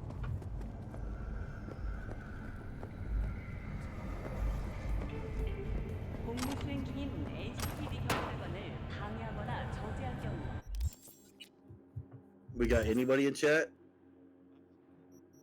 Not many. Luna says weeaboo. I'm gonna say immediately everybody rips on my samurai. Apparently, nobody likes my samurai. I see like how it this is. samurai. I think he's cool. But I thought it would be a good idea to introduce something new and fresh to keep it interesting. I know somebody. I can't remember who it was on Saturday, but they understood where I was coming from, and they, I think his quote was, "It's nice to see somebody giving samurai love." yeah, And I'm like, yeah. And it's not even about being a weeb or watching here's the anime. thing. I actually, what I met on Saturday was real. Like, when me and Arch are big into history, and in history, and Wolf, you would be hard pressed to find a warrior more skillful than a Spartan or a samurai. You are. In the fact that D&D, the most recognized fantasy franchise, did samurai so dirty. Come on! Is what really rubbed me wrong. Otherwise, I would have never been a ranger. I would have been a fighter since day one playing D&D if samurai wasn't garbage. And that was one of the main reasons when Arch and I sat down one day, we're like, well, what do you want to play? I was like, why don't we make a custom class? Because that's what Critical Role did, right? They made their own custom class. So I was like, that's a perfect opportunity for us. We're making our own campaign. Let's bring in a custom class. And so since I was one of the ones helping him with making everybody's characters, I was like, okay. He's like, what do you think we're gonna do? I was like, I would love to see a samurai class. And that's where it came Try out from. our freshly developed new tastes and let your tongue be amazed. It was something that we believed needed to be done. And the fact that it fit actually in his campaign basically lent credence to it. And now, granted, me playing this basically did set me starting on the east side, obviously. Light on your feet. That head moving. But it was one of those things where, like, I really hope that I emulate this correctly, because he and I legitimately did research on what stances do what stances are used for what, the types of martial arts known, the etc., the codes of Bushido, everything. Like, we didn't. This came from in no way an anime thought process. This is purely history based. Should do the trick. Now, the samurai could definitely dash from one target to another in the blink of an eye. That's definitely historically accurate. That's what I'm saying. That's what I was about to say. Is because this is a fantasy aspect, a fantasy setting, if you will. Something about fighting. We had to give it some sort of a twist. Right, there has to be something that makes it, more than just, oh, I use a katana and that's it.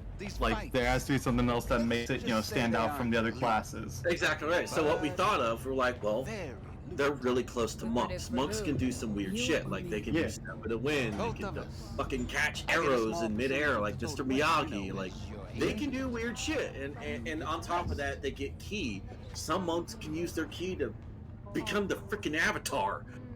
Like, and so we're not that far off. And so we're like, This version of the Avatar. Yeah, well, that's what I'm saying. It's like we make a could buck somehow, do right? something similar to that. That's our Least thought I'm process. giving But it to you. he and I really did not Fights want happen in to different parts of the city. stray too Choose far where you wanna into go, but the down your realm eddies of and ki start swinging. and martial arts because we When you wanted take home the samurai to be different managed to from drop every the last monk. one of 'em, It had to you be get a different chance to from the fight monk, Yeah. being its own class. That all clear? So we thought Crystal. like, okay, so Good. what could we do Oh, except instead? you won't be setting So your that's foot where we're like, outside or well, what? samurais know Not yet. a crap ton of stances, right? They have a stance for any scenario. I believe So we in started you. researching stances, and we're like, Show okay, this city so this is a defensive made of. posture stance. So why don't we do this? We can make it this, and that's where the flowing water stance came from. This is an aggressive charging stance. Why don't we make this one? And so that's where the lightning flash stance came from. And so we basically approached it from a logical standpoint because Arch and I are relatively logical people. We want things to make sense, at least to a degree, in a fantasy setting. Yeah, Luna says Mystic. She looked into it after talking with us. Yeah, Mystic, there's a reason why Mystic is not in 5th edition. Mystic in previous editions is insane. It was arguably the most broken class aside from probably Wizard. But with Mystic, Thanks a lot. what they've been doing, the reason why it's not released is they've actually been taking all of the Mystic subclasses and actually piecing them into the other classes. That's why you have the Rogue Soul Knife now. The Soul Knife was actually a Mystic. So they're actually piecing Mystic out. So I highly doubt that they will ever fully release Mystic, and if they do, it's probably going to be nerfed as hard as the Ranger was. Ranger was That's a funny nerfed into thing. oblivion. Yeah, That's the funny thing. Nobody plays Ranger anymore.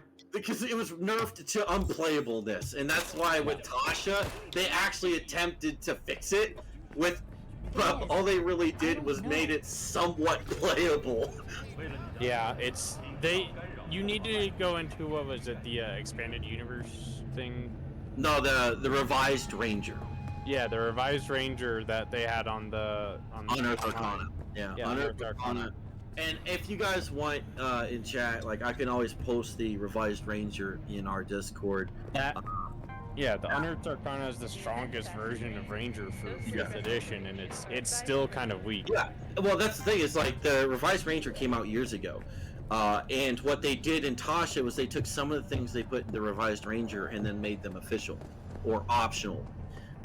So the revised Some of them are Ranger weak itself, too. yeah, they still nerfed the fucking things, and because they're so terrified of what Ranger was, they don't want it to become that again. And so if you would like revised Ranger, something you need to be aware of is that because it's Unearthed Arcana, your DM can just say no. Luna says, I still can't wait to play a fairy druid. Fairy druid. Well, yeah, fairy's actually a playable race now. It's officially in. Oh! We had one in when I was DMing. Yeah, it is officially in one of the books that was released, I believe, last month. It was released. The funny thing is, since we were talking about Monk just a minute ago and all the shit that they can do, I had initially wanted to to play Monk for this campaign because I remember I was talking to my brother a while back because back when we really started getting into watching D&D stuff and learning about it, I was like, yeah, because that was when Baldur's Gate 3 was announced. And we started getting more into D&D, like classic D&D, in addition to keeping tabs on what Baldur's Gate 3 was doing. And I was like, yeah, what I would want to play in D&D is a monk, because a monk, just as a concept, is like my favorite thing in fantasy. Druids are a definite second. But monk is where my heart and soul is, and it was funny enough. WoW was the game that made me love the monk theme of of combat, where it's just it's your body. Your body is the weapon. You use your fists and your feet. You pummel people into oblivion, and that's how you do it. Because and the reason I think I liked it back then was because mentioned I something liked about a doing surprise PvP. yesterday. But the Am I disarm remembering ability right, or fucked me up just whenever that I was brain playing fart? any other melee class. I was like, well, if I'm playing a monk, they can't disarm me. They can't disarm my fists. I'll just continue punching them. And so that mindset has always stuck with me. Go on. Where it's like, you know, I cannot. Not that I can't. It's just that monk. The idea of being a monk is just so much more appealing to me than anything else. Simply because it's like you are the weapon. It's your own, you know, inner, you know, your body's strength, your energy that you are using to fuel your superhuman abilities. Yeah. And it's not anything else. I know you got info to spill. And I have always tried, like, I've tried monk multiple times. Like, you guys are familiar with Brick. Brick is honestly my most successful monk, and that's only really because of what I multi-classed him into. I gave him one level of Mystic, and he became broken at that point. But once again, that's because it's Unearthed Arcana.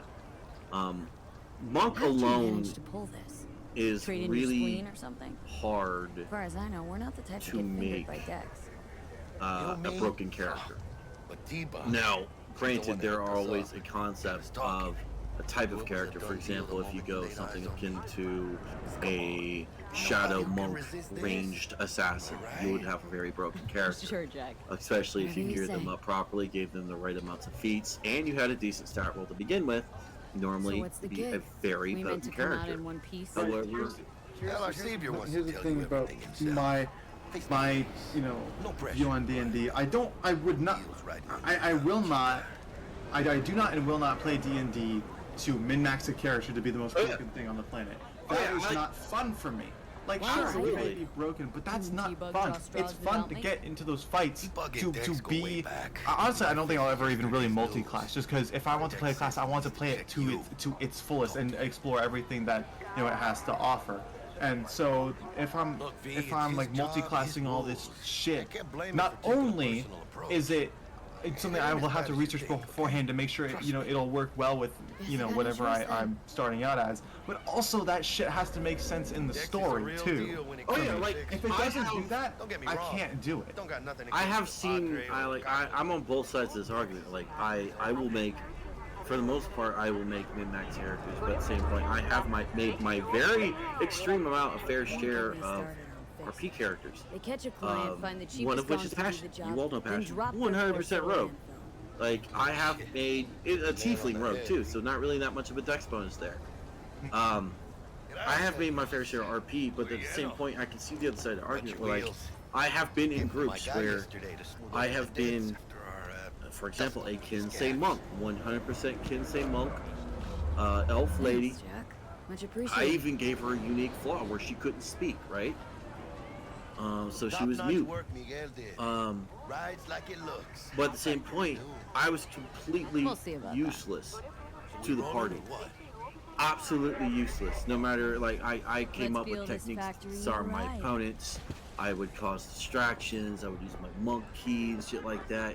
But when I got everybody else, it's just becoming lawnmowers and blowing down stuff, and I can't even take it down one guy without trying to have advantage by flanking somebody or something like that. At that point, you start to feel, which I've said this to Luna's group, I was like, if you feel like you're not doing enough compared to the rest of your team, I have given them the option to change something about their class, whether it be their class or their subclass, etc.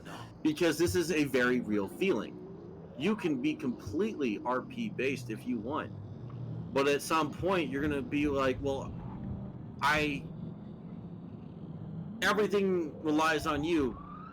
As all your friends look to you at the table, and they're like, you can see the depression in their eyes, because they know that your character is nowhere near their type of power level.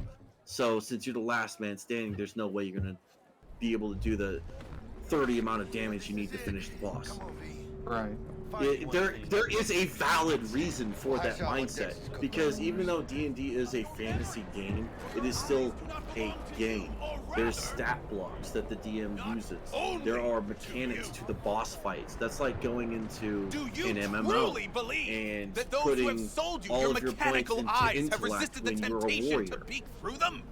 You can RP it all day long. It doesn't mean you're going to be any use to your group. You have to have a good If anyone balance. was watching and And giving that's a what I damn, believe. I'd have the I city's do not underworld shit and on half its RP. corpse Like, on I my fucking asshole. love RP. I'll make stories with you guys all day.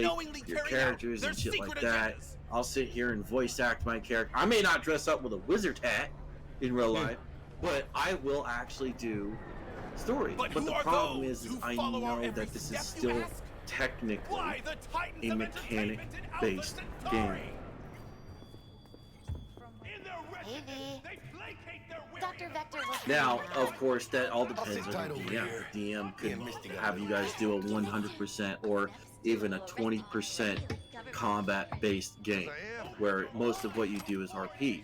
Or it could be something similar to what I run, where it's 50-50. I will give you guys a shitload of combat or a shitload of RP based on what you guys want to do. But in the end, you have people like Luna who's playing a fucking Shepherd Druid. Just race regardless, a Shepherd Druid is broken. And I have shat on Dungeon Dudes on YouTube about this because their fucking opinion was completely dead fuck wrong. It's not a B rank druid. The Moon Druid is not an A rank druid compared to Shepherd Druid. Shepherd Druid is fucking A rank, if anything, an S rank. Good to see you. Because of the amount of shit-tastic healing that it can throw out. Yeah, with their like totem and Last then, gig. like Had to jack it's a into a huge client's narrow burst socket. of healing that they can Think do. I might have gotten It's a spiked. huge burst, and on top of that, they have the ability. It's not even a healing-based class. Like their subclass has nothing to do with boosting healing. They're actually a summoner subclass. The fact that they can heal that bad on top of their already buffed Need some new summons but tools. is insane. Time I bumped up my sights and got a grip. Really? It's working amazing. It is. I didn't want to play Got a job Shepherd from Druid, Dexter Shawn. In the primarily major because, well, I knew that Luna was playing it, and I saw kind of what it was doing it, but I also read about it. I was like, that's not really my kind of druid. But I saw Wildfire Druid, and like its mechanics with the whole Wildfire spirit and everything, and I was like, oh, this is good. This is this is unique and shit. And I felt it would it would work really well with the way that I like to play like a support class where I'm not buffing anybody really. I'm doing damage and healing at the same time, both in relatively large quantities. That's what the Wildfire Druid is about. Luna brings up a valid point, and I've actually used this point before. And Arch and I, in real life, we have played Curse of Strahd, and we were trying to protect the civilian person, right? At one point, and this vampire goes after the civilian person, completely ignoring us. So what I do, I'm a Shepherd Druid. I'm team healer, so I'm like, all right, I'm not healing you guys. I'm gonna take care of this fucking dickhead over here.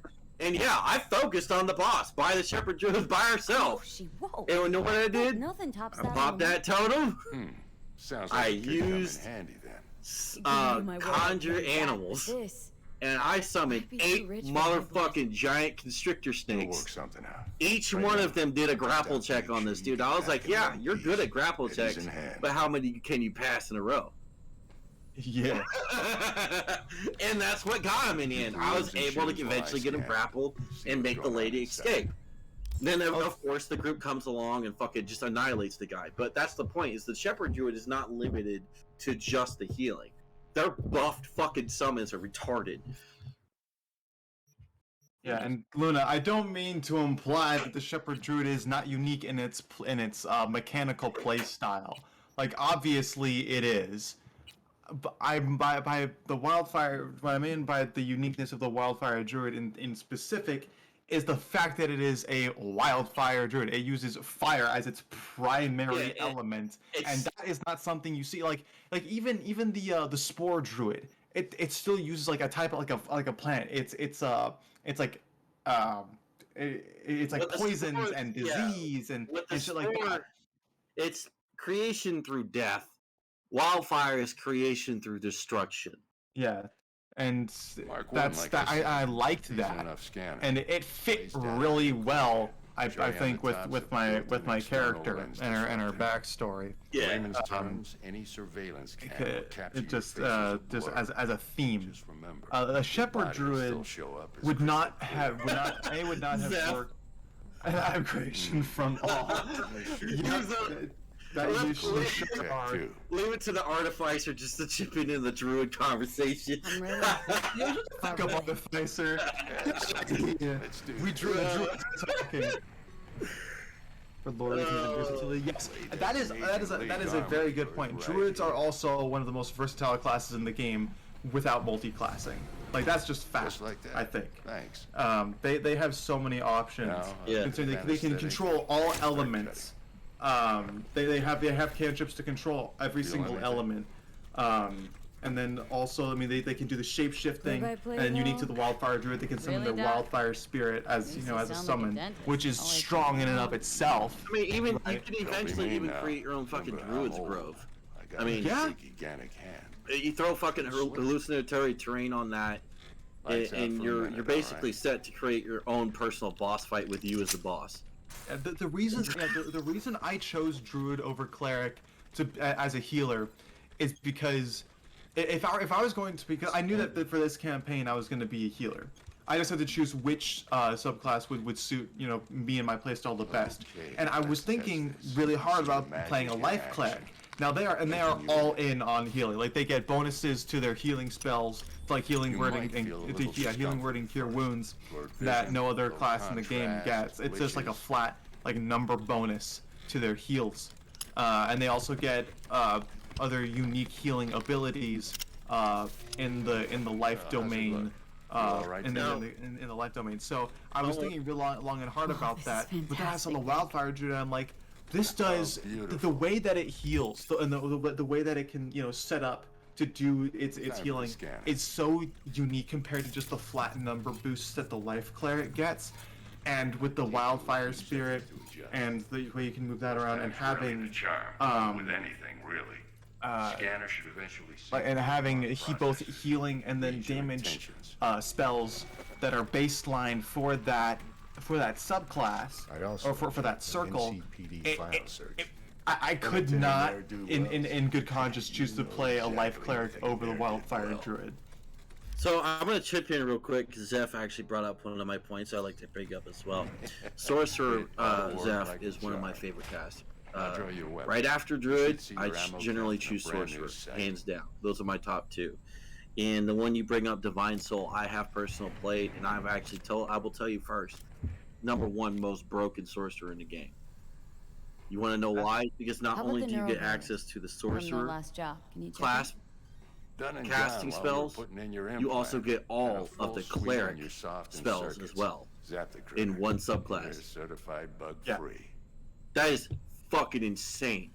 And that's it what gets to the point where- Delta's I playing. don't know what to say. It gets to the point where, as your biggest Say you challenge take as a this and divine remember soul the dosage. is 2 not whiffs now and another 2 in and how out. powerful you can get, but what spells you choose. That is What where am I it looking becomes at? very important. A mild Because you stim can should choose, boost unlike Druid, neurotransmission where in you the can short term and fucking muffle sleep, some of the side and effects of somehow the you have different implant spells in the morning because potato.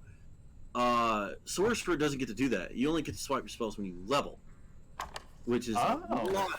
lot longer in The best between. pick. So Oh. when you want to be a healer and you choose Divine Soul, it is absolutely Go on, possible. kid. But Show your 'em what you're made selection of spells is going to And be. once you hit the big It has to be thought out. forget where you came from. It has to be. Who's winning? Hernandez. You know, in the old days, that cripple Malone would have been flat on the boards. And once again, it's one of those things where like extra skull lining. Absorbs I don't like to 75% shit of talk every people ball. on YouTube, but when you're sitting here and you're claiming to Got be a cash D&D writing on this? channel on YouTube and you Nah, go just over what's the looking. best subclasses for a class and you don't even talk about the most important crucial points, Miss it, don't you? it's one of those things where shut the fuck up. Let somebody else talk about it and knows what the hell they're doing. Now, I will say that the Dungeon Dudes, which is the one I shat on before, actually brought up this point. They say Divine Soul is arguably the best sorcerer because of that reason, the ability to have both spell lists to control, and they say the exact same thing I said. You need to be careful what you choose for your spells, because you could easily just become just as broken as a druid, or you could be the worst fucking caster ever imagined because you chose the wrong spells. And there is also a healing warlock. I'm gonna go ahead and say that as well. This warlock I've actually seen in gameplay all the way to like end game gameplay. I'm talking like 17, 18 levels. Garbage. It is absolutely horrible. Don't fucking touch that subclass. Not with a fucking stick. It's garbage. Warlocks aren't meant to heal. Stick to your destructive Like, magic. it's a good like off healer, like a support character, but do not roll that as your main heal. That man struggled so fucking hard to be a main healer. Gee, I wonder why. Maybe it's because they have 2 fucking spell slots. Well, the problem is that this particular warlock got like almost like a key pool as well, but it's nowhere near like Monkey. What it is like you get a certain amount of points per rest, and you can use these points as like D6s that you can throw as heals. But once you run out of those fucking D6s, you know good D6 heal. Yes, 1 D6. Yeah, that's my point. Yeah, that's what we actually had him for a healer for a whole longest time. Yeah, until somebody came in as a shepherd druid. Go figure. You know. And completely blew his shit out of the water. Yeah, and that's what happened. Is they no longer were the main healer. They immediately got sidelined. And this is what brings me back to my previous point that we were talking about before. 2 days ago, that character was made because of RP. Got lost. Now the shepherd druid was made because of min-max. You can see how you can be sidelined, right? You know. Yeah. It's important to have that balance. Make an RP character, fuck yes, I'm with you 100%. But what I'm gonna do is make an RP character with you that's not garbage. Yeah. I just have a problem with a lot of the classes because some things they're great, other things they're just it's not worth it. Very sorry. You know, like what is if life you without talk its about body? overall balance for a lot of the classes, some of them are really good. Monk is really good overall, but if you get into PvP, it's like the strongest martial arts class. No one's got a soul to lose. And it's mainly because if you land a hit, you can stun somebody and then they can't do anything. Saws are bad with con saves. Yeah. Which or just unlucky. You know, I mean, luck is always a factor, obviously. Yeah. Turning into a giant bear when people think innocent. This is what Luna says. Asking. I mean, yeah, going back to fairy, I wanted to say this earlier and I had forgot, Luna. If you desperately want to be a fairy in my campaign, I can kill you and make you a fairy, it's fine. You come here often. Lies tell me that you're mine. It's not a problem. I can easily do it. I would not recommend doing that. Come on, be free, Luna. You want to do this? For obvious story reasons, I would not suggest that. Humble sounds affordable. Just don't spend it on stupid shit. I know that's like the one race that Luna wanted to be, and sadly it was released only after I started my campaign months later. And so she kind of missed out on that. But like I said, I know you want to make a full character, but here's the cool part about it, Luna. It's called battle testing. You could always battle test a character in my campaign. That way, when you do move on to a new campaign, and I'm not your DM, the DM that you might have might be a dick, and so you might want to battle test your characters. Just saying. It's a real thing. Like, I know most of the guys here who played D&D for a while, we have all had a turd of a DM before. Yep. I have had DMs let other players use and destroy my backstory.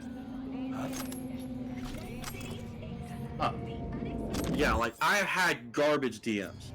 Huh? So if you're gonna make a character and you have a character concept in mind, even if it's not gonna be you per se, like you in the game that it's in our campaign, Luna, you could make a character and throw it in that campaign, and I can see what I can do with it and let you control it. It's not a problem. I'm all about helping people out. If you want to battle test something, as long as it can fit in my campaign, I will have you the ability to battle test it. If you want to have Titania show up out of your fucking scythe as a fucking druid, I can see if I can work that. Wifely duties. Wifely duties. Situations we have found ourselves in. You see what I'm saying, Luna? Like, I could try to make that work. It's not that strenuous. I would just have to sit down with you. We need to talk things out. No, it's not, because it's two different characters. What I would have to do is I would have to permanently take her out of your sight. Therefore, no more communication. They'd be their own entity at that point, effectively becoming a demi just like the others. So the choice is yours. Like, I could honestly do that. Bringing a fairy druid, honestly, not that hard. It would be a demi, and it would be something I would let you use for a period of time or in certain dialogues. So your call. You can think about it. I just wanted to make sure I brought that up before I forgot, because I had already forgotten once. As for Zeph, back to your sorcerer statement. Yeah, I would highly recommend it. Try Divine Soul out. Even if it's a beautiful class. It is. Sorcerer is a fucking amazing class. The ability to manipulate your spells, which is something no other caster can do, is awesome. Now, I think Kelp is gonna have a lot of fun with that. I might not want her to separate from the site since the others are dying. They're not dying anymore. Oh, you're talking about the demis. Oh, okay, yeah. I mean, you guys have no idea what's happening to the demis. You may have some inkling on, who's pulling the strings. You don't know how. Yeah,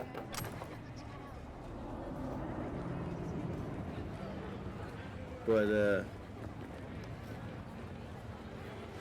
yeah, like, let's go back to the D&D comment that, started this, spiel. I want to backtrack back a little bit here. I want to talk about our characters in, the campaign a little bit for our viewers that are watching. We got 6 people, and I wanted to, since nobody has questions, I wanted to elaborate a little bit about some of our characters. We're not going to give any spoilers or anything like that, just general mindsets of our characters, to let the watchers have a feel for who we are, not just as players, because they obviously know us as players, but our characters, which they don't know. And I guess I'm going to start with Spaz, since we were going on about your character for a bit there, being a wildfire druid. Obviously, it's a rather unique choice, as you put it. Creation through destruction, which is a necessity. You cannot have, even in a forest. Forests have to be whittled to have new life grow. So.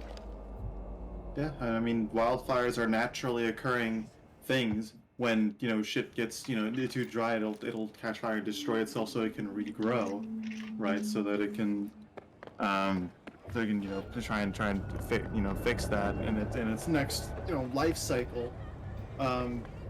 So the idea of life, or rather creation or rebirth through destruction, without giving too many details, fits very well with my character's backstory. And even when I was crafting my character's backstory, it wasn't even something I was thinking about. I mean, we made the roles for the circumstances of where our backstories would be placing us.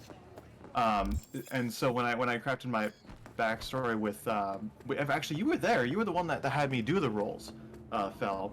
Yeah. So you know the circumstances, the base circumstances, and you even read like the first initial draft of my character's backstory. So you're well aware of like how important and how deeply rooted that theme is with my character. Absolutely. Of creation and or rebirth through destruction. And it's a theme that is not only reflected in my character's backstory, but also in what she believes, right? So for those who saw the trailer, in my character's trailer, my character says like when Zach, my traveling companion, upon coming to Oasis, when he was taken from the Salty Dog Inn, or whatever that place was, she before then didn't really even among the Druid circle she was a part of, didn't really have any like meaningful connections to other people because of what happened before she joined that circle. So it to her they didn't mean as much like personally, even though they are, you know, to a degree important to her. But Zach was different. They met due to a strange circumstance, and he helped her get to Oasis because she had no guide, she had no way of getting there, and he helped her as kind of like repayment for what she did for him. And they traveled to Oasis together over the course of that time. It was like several months. I think it was like 3 months or so.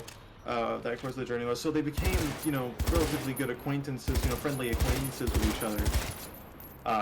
But she hesitates to call him a friend and to call anybody a friend, really. For reasons that will probably be explored later. But in the trailer, she you know, displays a very I guess that word, it would be a passionate she displays passion in her conviction to, you know, to rescue Zach, you know, wherever he, you know, might be, you know, no matter what she has to do in order to do it, because she already doesn't like the city. Like the first like hour as she was there, she already decided what the kind of a place that it was, what Oasis was, and knew that she didn't like it. So she would have no qualms about destroying the entire place, basically, in order to save Zach's life. Which, you know, she didn't have to do that because Shadow ended up saving him for her. But that whole idea of, you know, being willing to, you know, burn something down in order to achieve, you know, something greater from the ashes of it.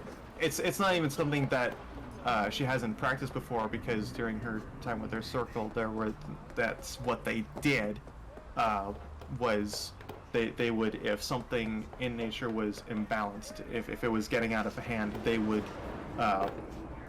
destroy it so that you know, it could properly rebalance the itself. city came naturally to your thought process. Right. It was my thought process was, here's the thing about like cities, in the eyes of a druid, they're not naturally occurring things. They are outside, in her eyes at least, they are outside of nature. They're not a part of the biorhythm. So to completely I guess completely destroy the city is an extreme, but to, you know, destroy anything man-made to an extent with her. It doesn't disrupt anything in the realm of nature. It only disrupts things in the realm of man, most of which she believes is not natural, because most of it isn't. So that's just kind of the way she thought about it. So, and it's part of the reason why she doesn't have, why she doesn't have any qualms about like fighting people or even killing people, because, I mean, if it's in line with, you know, with her, with that mindset, or if it's just, you know, doing something right, you know, whatever the consequences are, you know, that's something that she'll do. I mean, she didn't even have to get involved in the fight in the tavern, in our first session. She didn't have to get involved in that, but due to what the guards and the Bishtar had done to Zach after learning about that, she had no qualms about killing any of them, basically, because now in her eyes they're on the wrong side now. You know, no matter who they are individually. Like if you are a part of this organization, if you willingly do what these people are telling you to do, then that's, you know, that's a you problem, not a them problem. It is a them and a you problem, because you're not, you don't have the will. You don't have the will to say no, basically. Let's point you at the direction of when we were nearing the end of our stream on Saturday. You end up having some dialogue with one of the other characters that led you to act somewhat extremely towards them. Would you like to elaborate on your character's thought process there? Right. So, as far as my interaction with Arya goes, her desire to know what Arya did, it extends to a very deeply rooted part of her past that honestly I would rather keep secret for now, because that's an important part of her backstory. But ultimately it's a certain event in her past that caused her to become, let's say, not mistrustful of, untrusting rather, of other people, just out of hand. And that also is the reason why she said what she did to Hawk when he initially showed up and was speaking to you, Phil. When he said, like, you know, don't worry, your companion will be unharmed, and she says, forgive me if I don't take you at your word. That's a small piece of what that mindset is. She doesn't trust anybody she doesn't know.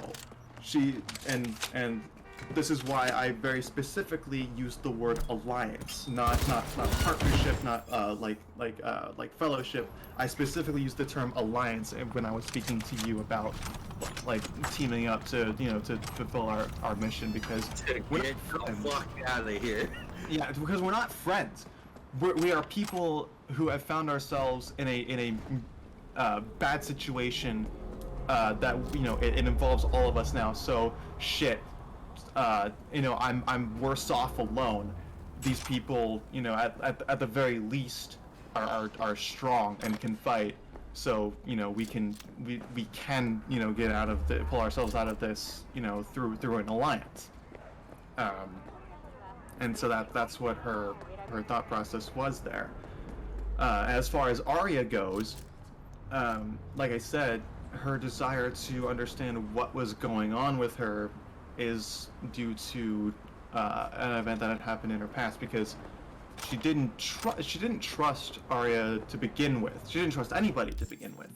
But to see Arya walk on the wall like that, just nonchalantly out of left field, to see it, ask her about it, and then for Arya to so vehemently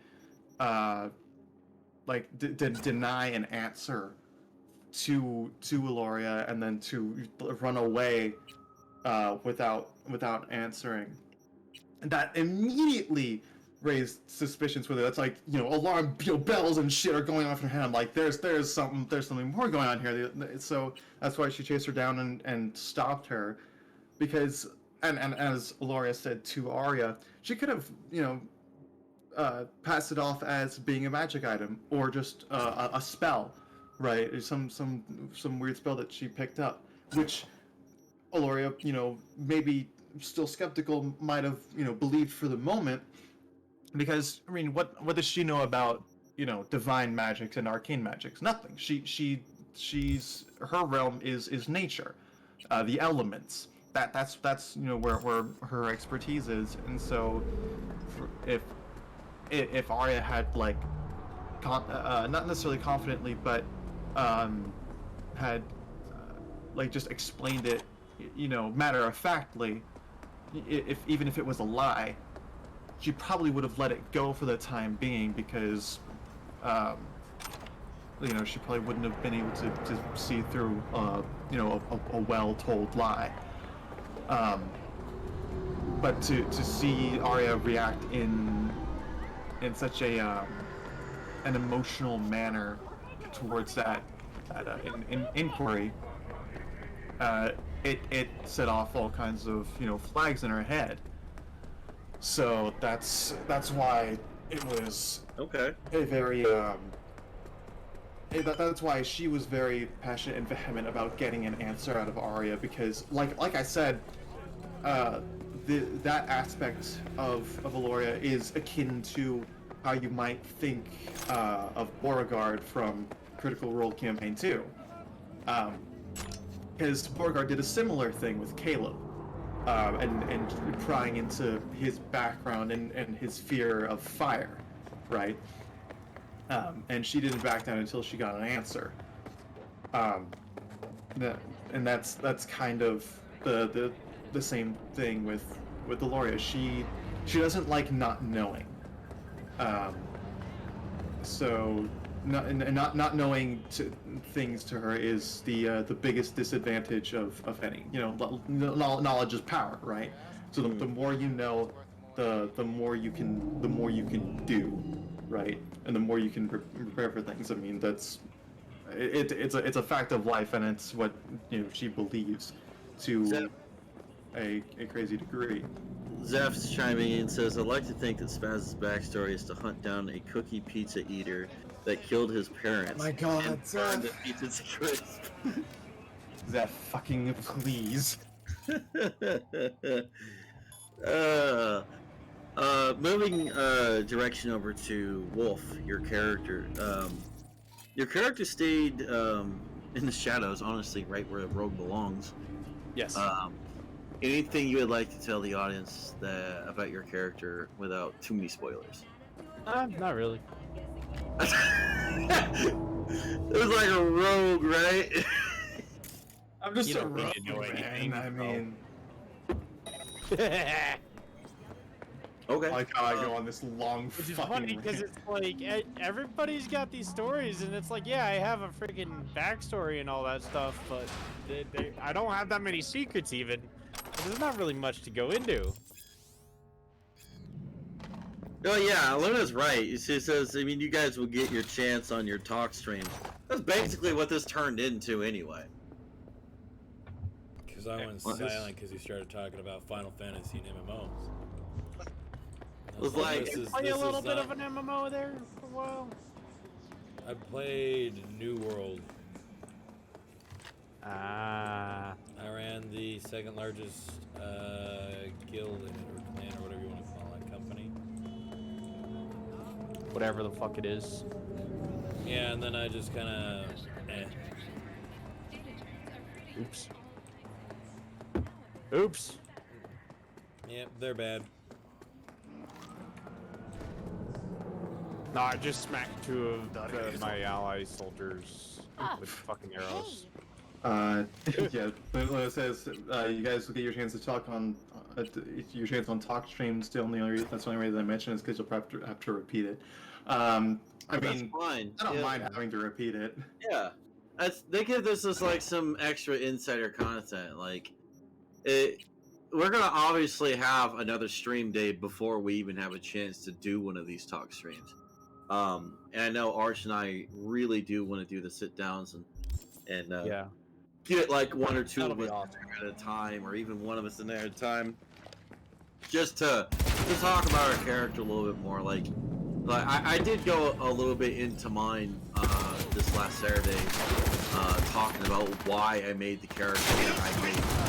Not just because of the samurai class. The samurai class was only secondary. I had the character in mind before I even thought of samurai.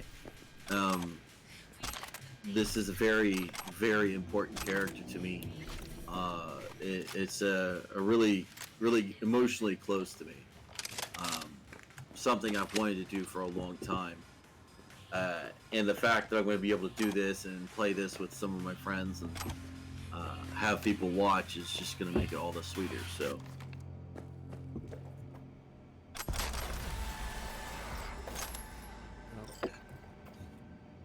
Yeah, I mean, even if we weren't streaming it, I would still want to be a part of this campaign, because, I mean, I even told Arch this, like, before I was even a part of it, like, when he was kind of, like, I guess it was not really an interview, but just kind of, like, having a sit down and just kind of, like, talking about it.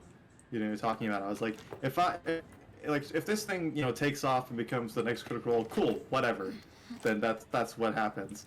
But the initial reason I'm doing this, the reason why I wanted to start doing it was to play D&D, because I've never properly played through a campaign before. I've played a few sessions here and there, but nothing substantial. So this will be my first for D&D campaign, and I told Arch, I was like, if the most I get out of this is that I play through a D&D campaign over the next few years with you guys, and I have fun doing it, and we tell a really fucking cool story, then I'll have won. I mean, it's as simple as that. I mean, that's basically the goal too. Is we've all played D&D for a while. Like when we created this idea, Melody, myself, Arch, Draco, and a couple of others, we all sat down because we played D&D in real life at the time. Yeah. And one of the guys that we played D&D with, he was the one that actually brought up this idea. And ironically, he was the one that backed out due to real life reasons. Granted, those reasons are valid, so I'm not throwing any shade his way. It's just regrettable he won't be able to show it, because he was actually there in the first campaign. When he got to play right next to Wiggums in Whitfang, he was there. Draco was there. Melody was there. Like, this is a campaign we've played before. Granted, it's been tweaked, so it's probably changed to the point where even where we started, this is an area we never actually went to. So this is completely fresh to us. Yeah. But when we came up with this idea, we want to get our brand out there and have some recognition to the point where the few of us that are hurting can no longer hurt. But at the same point, D&D has been a staple for us, even before there was a thought of even a possibility of financial gain.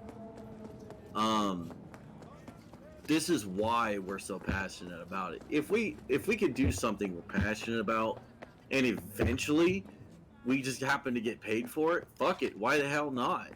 Do what you love and call it work. I got you your side job.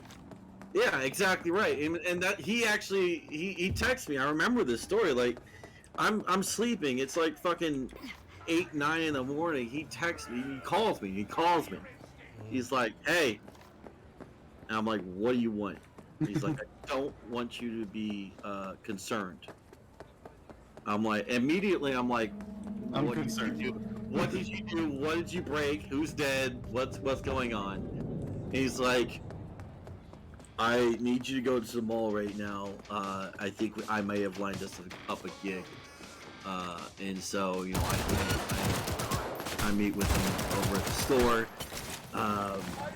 And we sat there. I I sat there with them, and we find out that we're not the only DMs going for this job. In fact, we're actually going against the town's most prominent DM, as well as him being a streamer for D&D. So we're already against, like, punching above our pay grade for this fight. And this is before we came up with the concept about the stream. And so we end up doing an interview, we end up doing a practice session, you know, I help them make character sheets, things like that, you know, we talk about our collection, we bring some material in. They liked us. They like us a little bit more than they like the more famous dude. And so, you know, I would help teach new people wanting to play D&D and learn how to play it, make characters to do that. Alongside this big streamer dude, right? But the gig that also landed, he and I, all three of us DMs, Melody, Arch, and myself, we all got chosen to be DMs represented by that shop. But the problem is Melody was gonna start a new job soon, so he immediately couldn't do it. And then almost immediately afterwards, we came up with the stream idea. So Arch backed out because he and I talked together. We're like, well, your campaign is more pieced together than mine is, so you go for it. And so that's how Arch came to revamp his campaign and make this stream. And meanwhile, while he's doing that, I get hired on by this, basically the store, and I DM there at the store every Saturday. And I make $5 a head for doing the exact same campaign that Luna's team on Monday and like Cyber's team on Wednesday play. Like, if I would get $5 from each of these dudes on Monday and Wednesday and Saturday, I would be so fucking happy compared to what I am right now. But I don't charge the guys on Monday and Wednesday because that's not what the deal was. Like, I charged the guys on Saturday because before they started, I told them, I was like, $5 from each of you every time we play, and I will keep bringing content to you. I don't do that to the Monday and Wednesday guys because that was not the agreement. Now, if they would love to pay me, looks at the rest of them, say, hey guys, come on, I'm just a broke poor boy over here, help me out.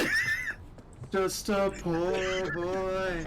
I'm a guy out, man. Need no sympathy. But no, I don't force them to do it. But once again, I don't argue with, you know, free money. If you want to send $5 my way just to help me out, what this does, it helps me get the money I get from my campaign helps me get minis painted. So that way, when we do real life campaigns again, I have the ability to make our campaigns a little bit more nicer. Things like that. Cat girl, Luna says. But no, that's the whole concept. Like, I enjoy getting paid to do something that I enjoy, but what I have to constantly be careful of is my passion becoming a job. Because that's when you stop having fun, that's when it becomes a problem. And I've been there, you know. I've talked to Luna and them. You know, Luna herself is one of the most hardworking people we've ever seen. You know, she sits here and she puts entire stream setouts together for Team Epic. She puts entire streams together for Melody and Arch. And right before we were starting this stream, they were in there for like an hour and a half just dicking with Arch's setup.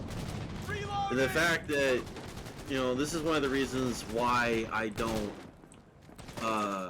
want to charge people for something I'm passionate about, because people like her, who's passionate about streaming, could do the exact same thing. She can turn around and say, all right, $100 to fix your shit. Yeah. You know, and she could do it because she has the ability to do it. But what she does is she goes out of the way for free and does it.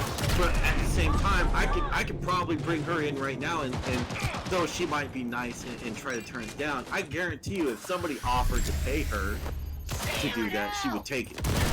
Because she too is a person hurting on cash.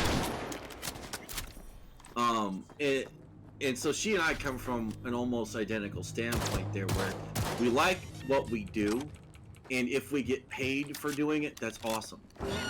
But I don't want to sit here and turn it into a job. which honestly she gets really close to doing. I've seen Luna just physically, emotionally, and mentally strained, and she gets really close to making this something that would be more of a hindrance than a pleasure. Yeah. You know what I mean? Like, and that's nothing to her. That just shows how much dedication she has. And I just want her to know that, you know, Arch, myself, and Melody, we recognize that. You know, and we are thankful. And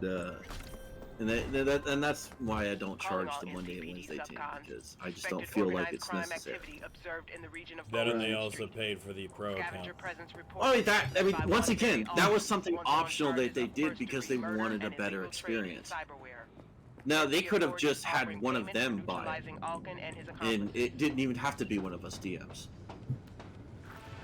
But the fact that they were like, you know what, you guys are going to DM for us for a long time, here's fucking, you know, umpteen amount of dollars, go make it better. Luna says, y'all gonna make me cry. It's not about buttering you up, it's the truth. Like, we actually do recognize how much work you put in, not just our streams, but your streams alone.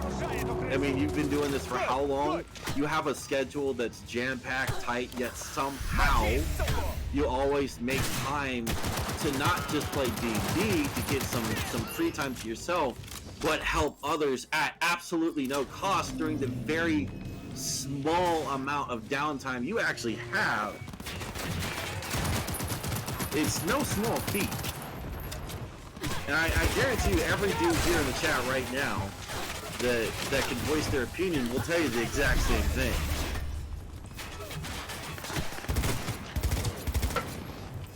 Yeah. I'll pull it together for fuck's I mean, I don't know how to do that, because I mean, you said it all. Yeah, that's exactly it. And so I just, you know, I wanted to make sure I say that because as somebody who does not, I don't say thank you to people. I don't. I do this for a reason. And I don't want people to, especially here in the future, because I know this episode's going to be recorded, I don't want people to think I'm not grateful. It's actually the complete opposite. I believe the statement "thank you" is used too much, to the point where it's lost its purpose. And I believe you should say that when you physically are supposed to give it to a deserving person. And at this point, Luna is that type of person. She does so much out of goodwill that she deserves something of that type of token, and that's why I wanted to get this thank you in there during a live stream, because it is deserving. You know, I haven't even started streaming myself, and you know, she's already voiced the fact that she would help me, someone who's never touched the inner workings of anything related to tech, to start streaming. Like, I am like renownedly bad at tech, and she would go out of her way to, in your mind, you just throw a grenade at your computer.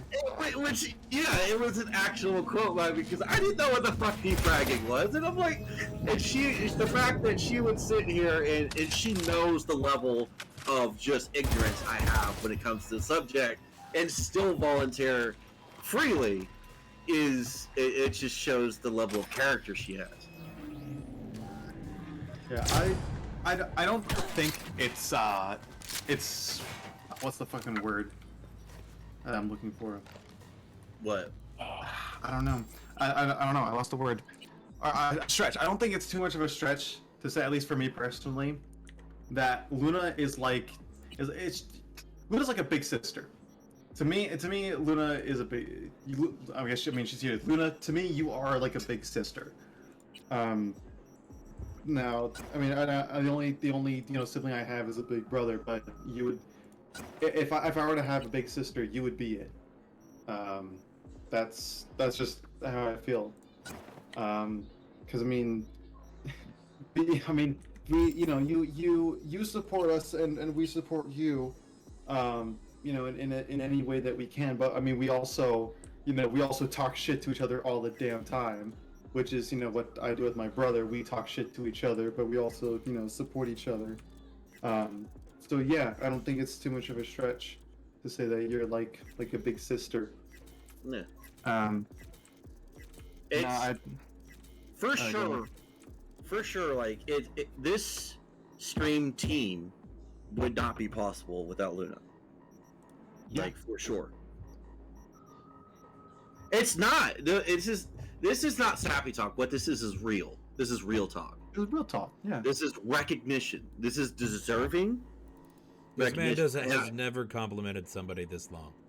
No, I have not. I tell you, I don't fucking do this. I've known this man for almost 2 years, and he's never complimented someone this long. Like, even when it's like the moment in which, like, I think that key point in which I hit him as a player, as a DM, he commented for like maybe 2 minutes, and that was it. Maybe. And it was like a lot of pauses between like the, all of the compliments, but nah, this has been like a rant of compliments. The problem is people are misconstruing what I'm saying. This is not sappy talk. This is not simp talk. This is nothing of the above. As a person who is of a pragmatic and tactical mind, what I'm telling you is I recognize the turmoil. I recognize the struggle you go through on a daily basis. I know how hard you work. As somebody who has worked hard in their life, I can see it. I can see the stress that you're under. Yet, no matter what comes your way, no matter what problems fly your direction, you will always make time for other people. This is what I'm telling you is, as a person who not only was ex-military, but also ex-police, I can see the personalities of people. I can see the struggle that they could go on. And I want you to realize that you have made a circle of friends that will support you just as hard as you will support them. Give him straight. People that do this are in very short order these days. This is a world where it's very corrupt, it's very cruel. As somebody who's seen it, who's somebody has experienced it, I don't do this very often because it's not deserving. Because it's so in short supply. If you're part of my group of friends, and that I talk to you on a daily basis of my own volition, not that you jump in a party with me because I'm there, but if I jump in a party with you and I'm talking with you, it is for a reason. I have brought you into my circle of friends because I believe you're a person that is good in nature. And of all the people that I know, that I have met through this platform and through Arch, I don't think I could pick a harder, more caring individual in terms of not just work, but personal. It would have to be Luna. Just to without a doubt. Yeah, like just because of all the shit she does, and I can't think of anybody else that has done more shit for her. What the fuck? That she does with other people. It's I just can't. What? What? What? My car is on a helipad. Oh. What the fuck are you doing up here? Well, okay, so going back to our original conversation of how Cyberpunk's a piece of garbage. Way back when. Way back. Like maybe 45 minutes ago when I first was talking. Big hugs will be given. Big hugs on Friday, apparently. She's going to have to give out big hugs. Big hugs will be given. I just want you to know, Luna, this will never happen again. Yeah. You had your one. If Billy compliments you once, you probably won't hear another compliment out of him for a couple months. You're kidding me? Well, at the degree of this one, it probably might not be for years. Yeah. Well, when was the last time you fucking complimented me? Fuck off. I think she says I can clip it. if she's ever needs to feel good. Every time she needs a pickup, she just clips my voice and listens to it for 20 minutes. Puts it to like this beat in the background, turns you into one of those like remix. Feel better remix. But see, no, it's like she takes your audio, puts you over like some like good like music, and then turns you into a fucking like inspirational. Call it the Sappy Samurai remix. Yeah, dude, Sappy Samurai. Oh, that's amazing. There we go. We found your nickname for the D&D campaign, the Sappy Samurai. She's like, trademarking that.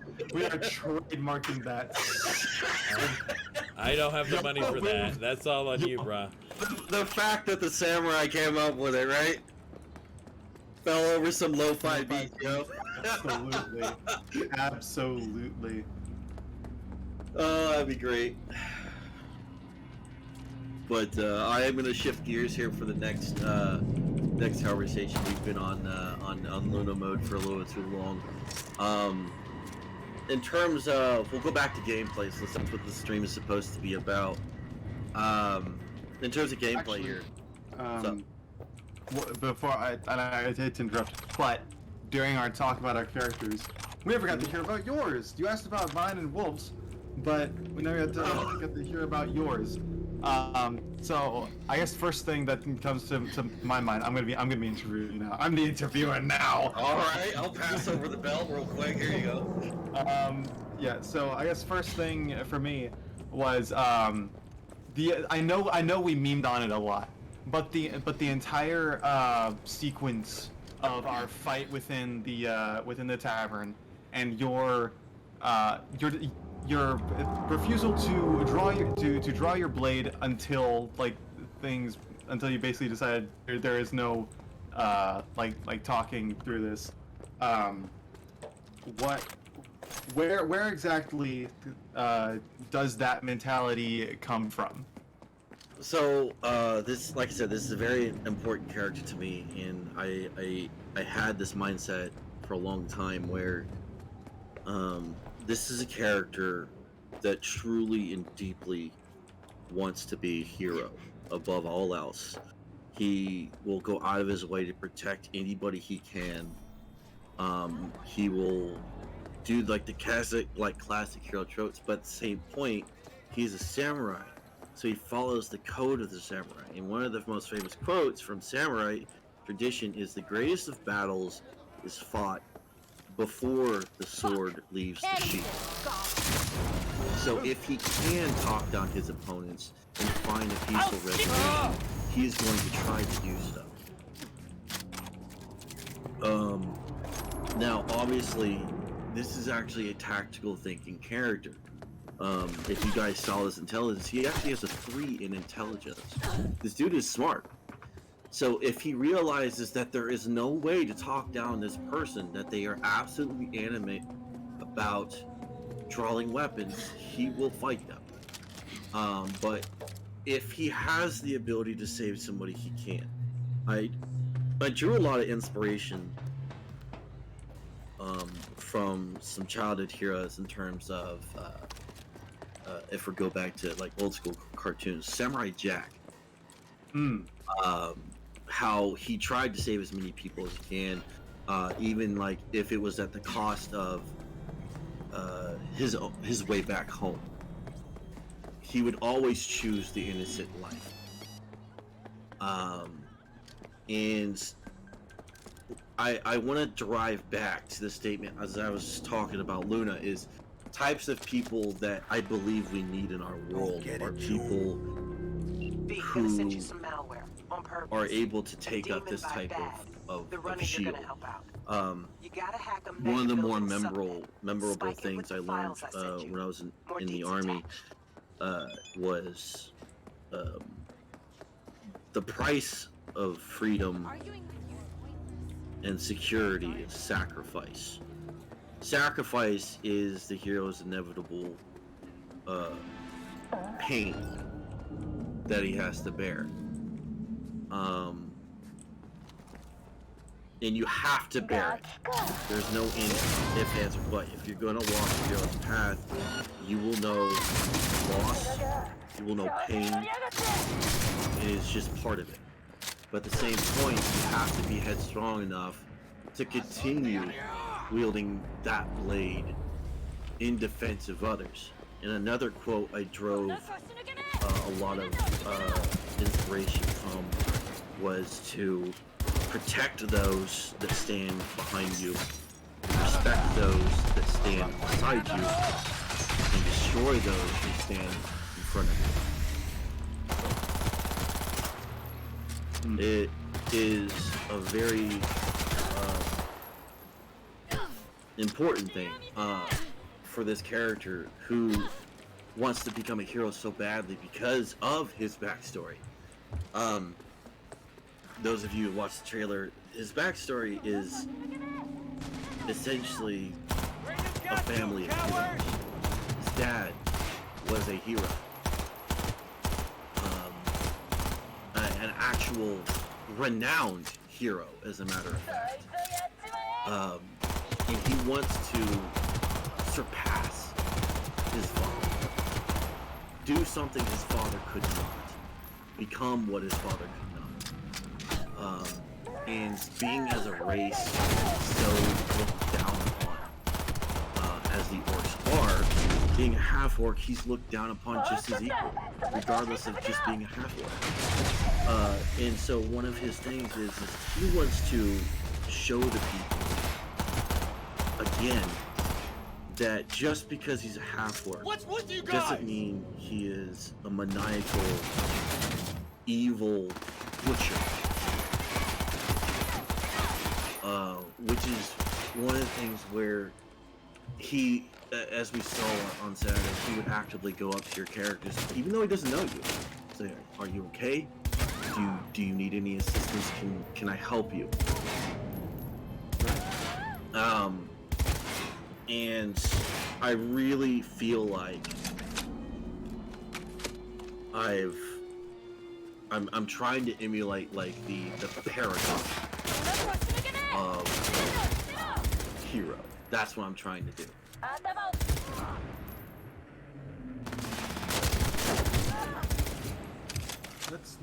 That's fucking deep. Like I said, I've been making this character for years. Like I've always, like when I started playing D&D, I tried to get as close to what I could as possible. It was once again a half-orc, but it was a Beastmaster Ranger. In the end, it was not what I was looking for, but I still emulated it exactly like this. But since I've played for so long now, I've actually got to refine this character, and thanks to Arch actually allowing a custom class, I'm getting to actually play that code of Bushido, that code of honor, if you will. Yeah. Even when it was like one of the other things I actually drew upon was when I was in the army. There's actually 4 lines of a whole fucking creed that I had to memorize, but these 4 lines really stayed with me. I will never quit. I will never give up.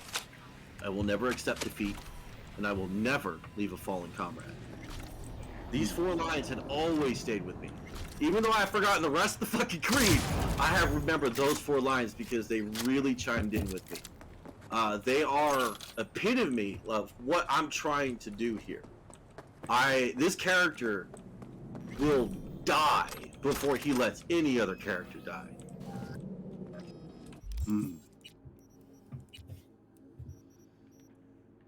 Zach says, nah, he just wants to be a weeb. He just wants to be a weeb. No, I think, honestly, I think that this character theme is,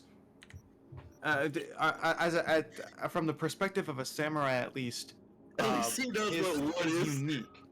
Bruh, come on! Okay. Yeah, that's the thing. This will be, 'cause I had never even known that there was a samurai subclass before in D&D. So this will be the first time I'll be seeing like a samurai being role played in D&D, and to see it be so faithful in its design and in its like code of conduct. In this world, I think it'll lead to many interesting dynamics between not only the people, the NPCs that we'll be talking to, the other characters, but also the other player characters, because I know that at least as far as I'm concerned, I'm mostly of that mind, but like I said, there's some other gray area that I work with. So I'm personally excited to interact with your character more, and see how we get on. But moving beyond that, there was I don't know if I was misreading the room about this, but I don't know. I guess for me, when I saw whenever you would interact with Shadow, I don't know. I guess I kind of felt this not hostility towards the character, but it was more so like I guess an example was like Shadow was saying, how he could, like, if we needed to escape through the sands, he could guide us through, and then Yerkter jumped in saying, I can also do this thing. So at this point, is there any kind of like, I guess, like a competitive thoughts towards other characters, or is it more so that it came from like what you were saying earlier, like you just want to help as much as you possibly can? Not necessarily. It's a little bit of the second, but same point. The first option was actually not necessarily it. It's not actually competitive. Felwolf has been training since he was 8 years old. He's actually adventured with his father's band of legends. So he has been on adventures where he's actually experienced.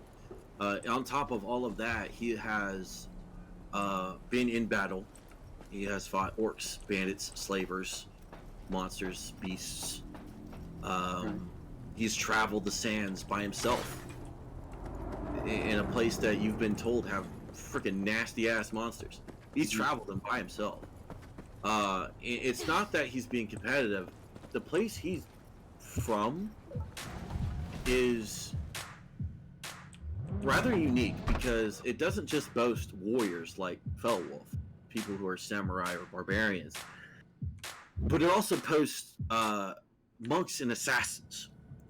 And so whenever Felwolf, being like I said, a 3 in intellect, he sees somebody, Shadow, for example, who is very adept at types of tracking and assassination, he immediately reverts back to his training as any warrior or samurai would, thinking, okay, what do I know?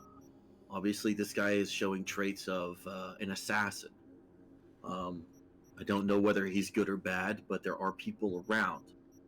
So I need to take what he says with a grain of salt. So every time this guy's like, well, I can try to lead us in this direction, and my character's like, okay, what do I do now? I also know the area. I could give the group a potential synced tracker. So it's not necessarily competitiveness. What he is he's unsure. He's studying his opponent or potential opponent. Like I said before, it all comes down to winning the battle before your sword leaves the sheath. If you can figure out this person is evil, great. If you can figure out he's not a threat, you can potentially alleviate any future fiascos. Since we are a very rushed together group, the only two he really knows is his brother and Arya. Right. So he has to really kind of go with the flow and trust his instincts. So he won't sit here and draw upon Shadow because You know, he's suspicious or something like that. That's not what this type of character does. Right.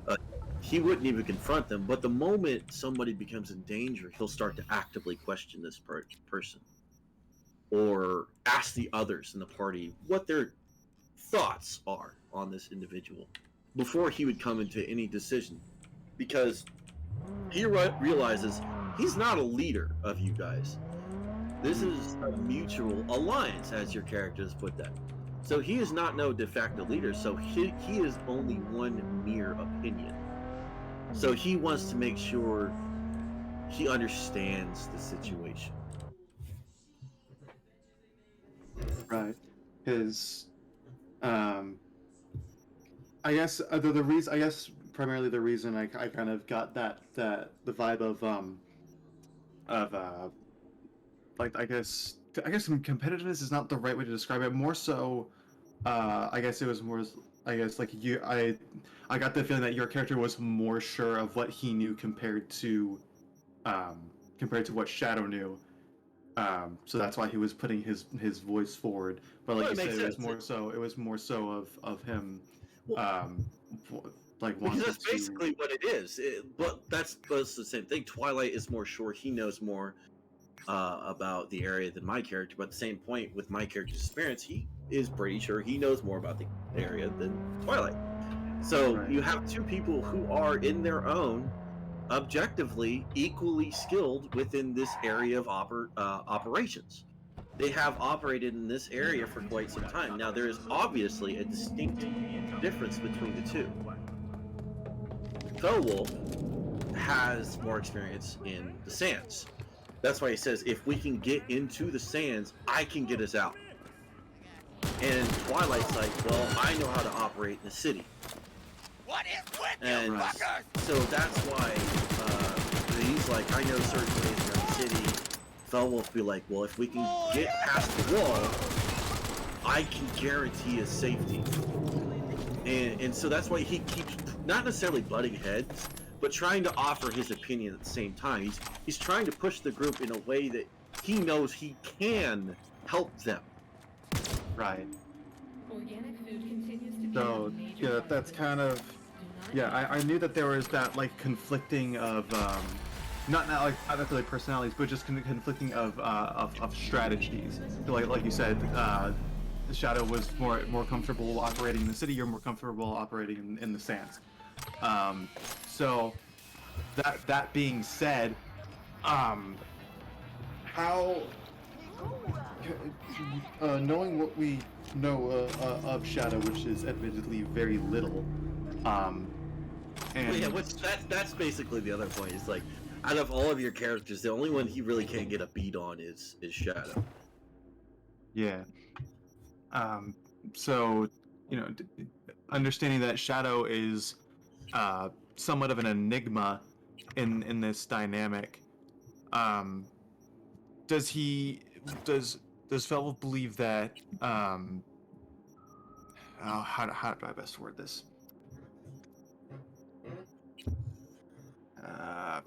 Fuck. No, he does not fuck. God damn it, you made me lose all of it. You made me lose all of my fucking thought, bro. Does he? Oh my god. Does he do what? Does he think what? Does he have like a? Oh shit, that's my headphones. Does he think that Shadow is while you know putting up this? But does he think that Shadow's way of doing things, like he was discussing a plan to break into Khan's warehouse, as it's called, to steal something to make it to where he wouldn't want to mess with our group. Does that kind of and he's kind of just going forward with this, basically asking if his ways conflict with Felwolf's? Well, I'm not necessarily that. I mean, I know that your ideas for how this situation should be solved are different. So I already know that like your ways of doing things would conflict, but it's more so, do you think that that Shadow's way although conflicting, could work out, or do you think it would just lead to more problems than it's worth? So, like I said before, aside from trying to be the Paragon hero, he is a tactical person. So, subterfuge is a tactic. He has been trained for years on tactics. That's one of the things the samurai train on, is war. And this is why he generally doesn't have a problem with the way his own brother operates, which is very similar to Shadow. So every time, I mean, when we were in there, you saw Shadow slink into the shadows, and Velov immediately nodded as well to Elanan, which did the exact same thing. So he is not unfamiliar with the ways of what Shadow does, or even the tactics used.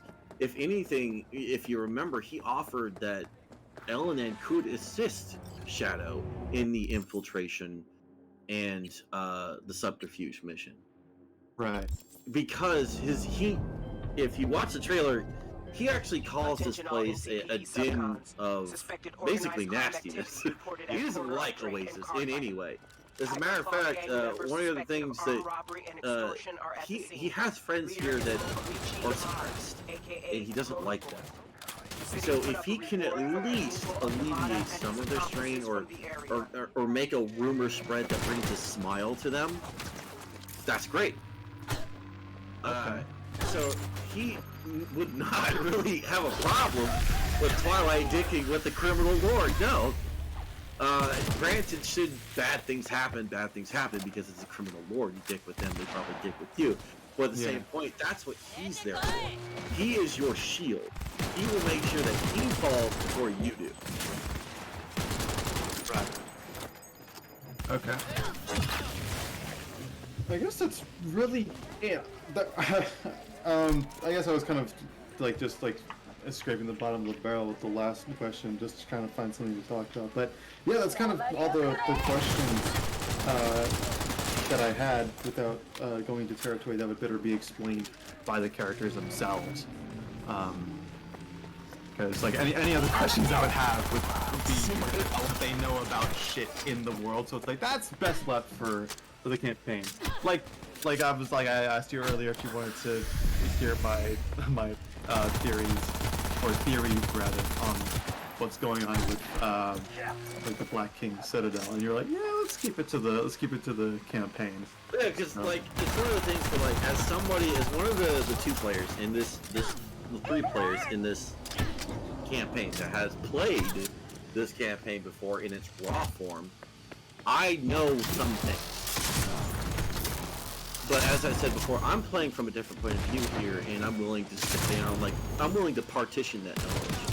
Right. The reason why I don't want to have that conversation is not out of disrespect, but it's out of the fact that I may unpartition someone and accidentally slip.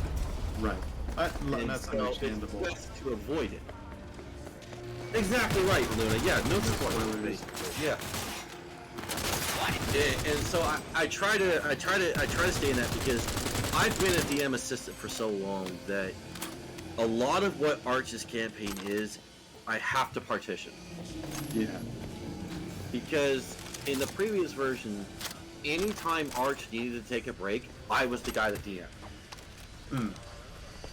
To the point where it was actually a joke. I became the god of fate in his campaign.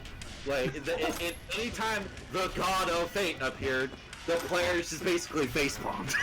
Oh no. Because they knew it was going to be like a one-shot or something that their characters could go on. And so that's where, it's basically back to that. That's why I really, that's why I had the reaction of when you said the Black Citadel, and I don't want to seem like I was being rude, but it's just the fact that I didn't want to do spoilers. Completely understandable. Like I said, or I guess I didn't say this, but I didn't know how much you knew of the world. All I knew was that you had told me that you hadn't been to Oasis or that province at all. So I didn't know how much you knew of that, basically. of the 4 cardinal directions, I'll put it that way, I have almost entirely explored 1 of the entirety of the cardinal directions. Okay. I have done a little bit of this of another one, but nothing of the other 2, because we never went those directions. So that's basically why I have a lot of knowledge, and I'd rather keep that partitioned. Fair. And Arch, I am aware that we have basically derailed your stream. And but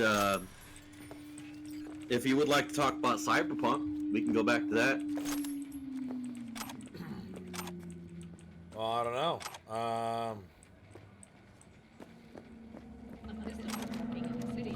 I hate the armor system still. It's honestly very fair. Throughout my entire playthrough, I was so pissed that I couldn't just customize my character how I wanted to, because like I constantly have to, if I want to look good, I constantly have to look like a Fortnite character. I was told it's kind of similar to the Destiny system. Yeah. Well, you can't transmog anything. Well, yeah, obviously Destiny has a little bit more experience in it at this point, but in terms of the actual layout is what I was referring to. Oh. Yeah, I guess you could kind of say that it works more so like yeah, you have 3 weapons. You have 2 weapons and probably a heavy, and then you got a helmet. You can just carry 3 weapons, like light, heavy, medium, melee. It doesn't matter. Oh, okay. You can just carry 3 weapons of any type. Like you could have a sniper rifle, a shotgun, and a damn like a katana, like that. You could have that set up. And then there's also like weapon mods, like sights and barrels, as you can see there.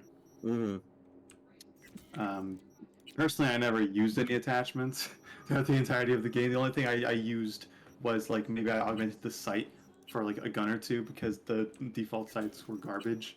But I primarily went melee with the mantis blades because that shit was cool.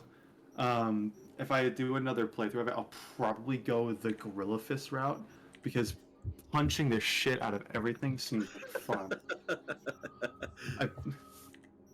Oh man, like let's go about that real quick. Like in terms of Cyberpunk here, the fact that they have an armor system like this, obviously both of you don't agree with it. Why? Because of the lack of aesthetic customization.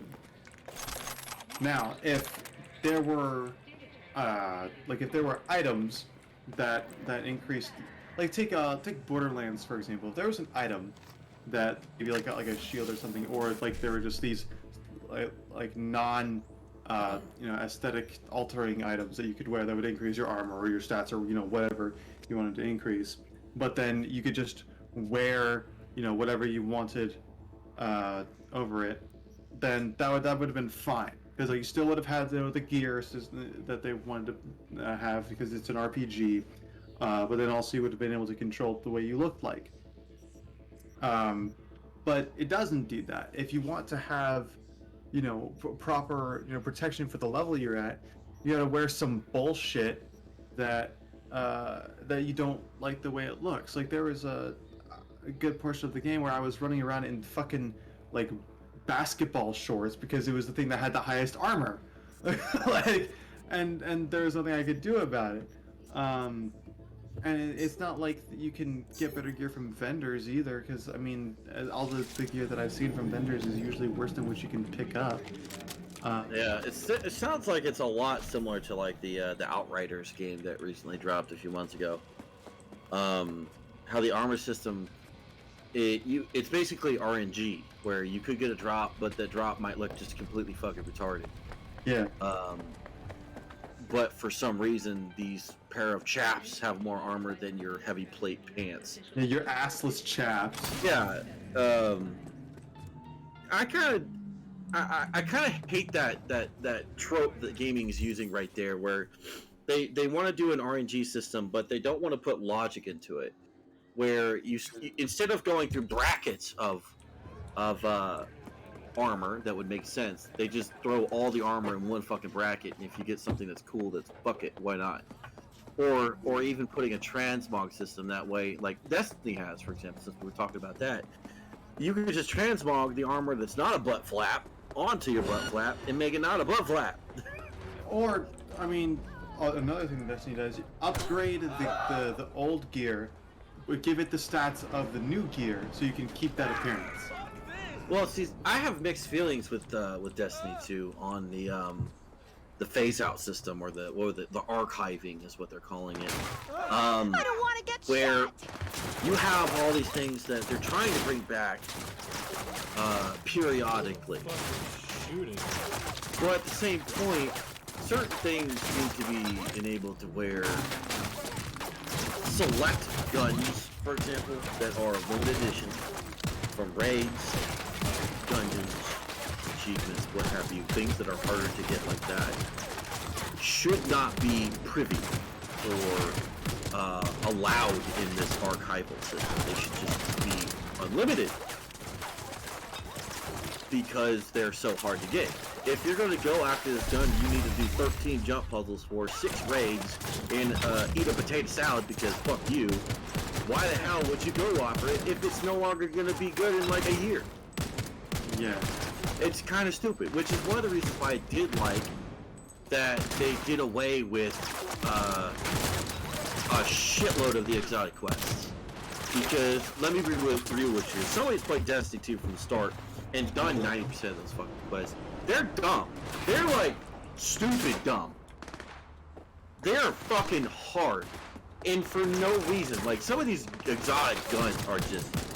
You get it, and you throw it in the fucking bank because it's garbage. That is a problem I have had with Destiny from the very start. Was their content is so just... it's asinine how hard the content is for the shit that you get, especially in the Destiny 1 raids. Is the thing above all of that pissed me off was the fact that the exotic quests did not give you any fucking useful information. No. They basically gave you a random ass line of text and said good fucking luck. And some of them didn't even give you that. Now, granted, before some of the naysayers out there will say, at least some of them did give you markers or told you what specifically to do. But at the same point, usually those objectives are fucking retarded. And it was hard to do them anyway. and I get it. This is for people who want to have a challenge. Or something like that, which is why I'm glad they took it away, because not everybody's, MLG, okay?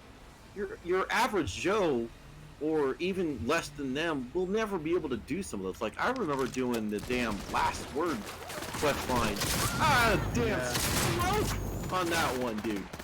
Or even worse than that, the damn Terror Bringer. The straight up...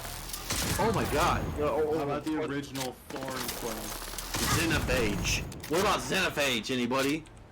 I've never heard about the Xenophage quest. Xenophage was a fucking nightmare. I actually had to get, and I swear to god, I actually had to get this dude from the UK who does like 1-man fucking 8-man raids every fucking Tuesday just to do the goddamn Xenophage. My lord. Is fucking stupid. And the fact that some of the points, it's a puzzle that doesn't give you any information and you're just expected to know what to do or Google it. Because, let's be real, most people that do these exotic quests, they just Google the fucking thing. Because they're like me, they're so over it.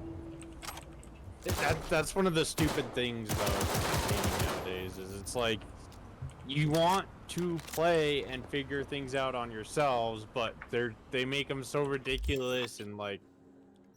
Yeah, you gotta be like... In all honesty, you gotta be like a fucking lore hound just to know like what to do with some of this shit. Yeah. And that's coming from a game that where some of their lore is actually locked by money.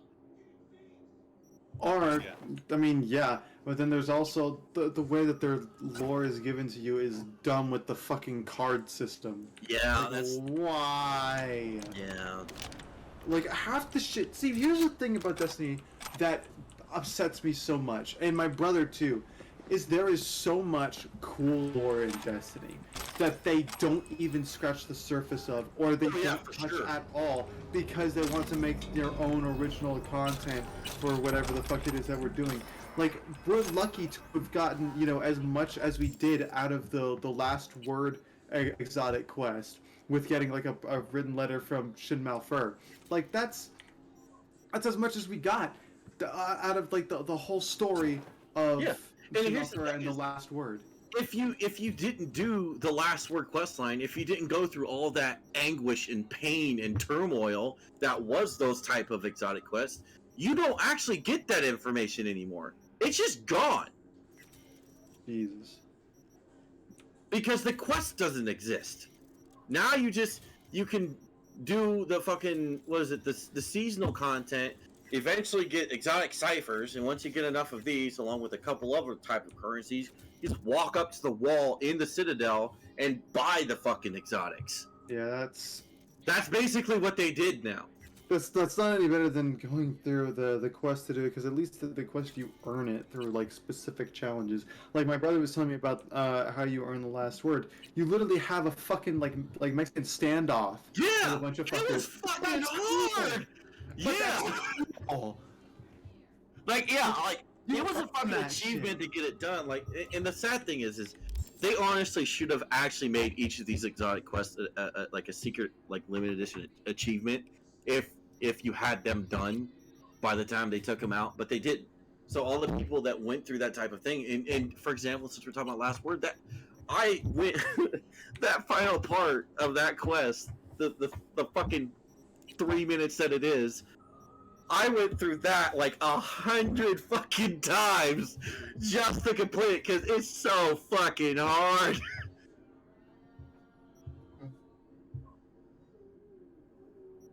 Yeah, it was just they made Destiny 2. They made that game for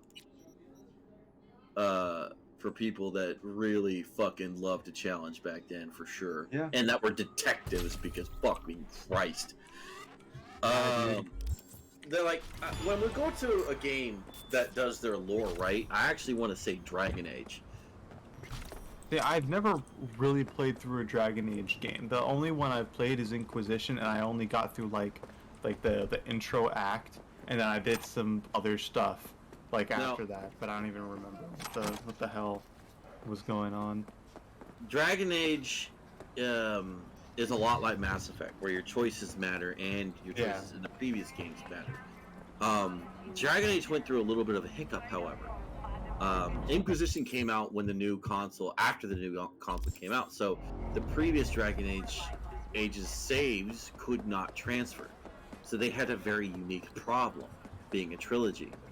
And so their answer was to use a separate website to create your previous playthroughs and then bring that over to, for example, the Xbox.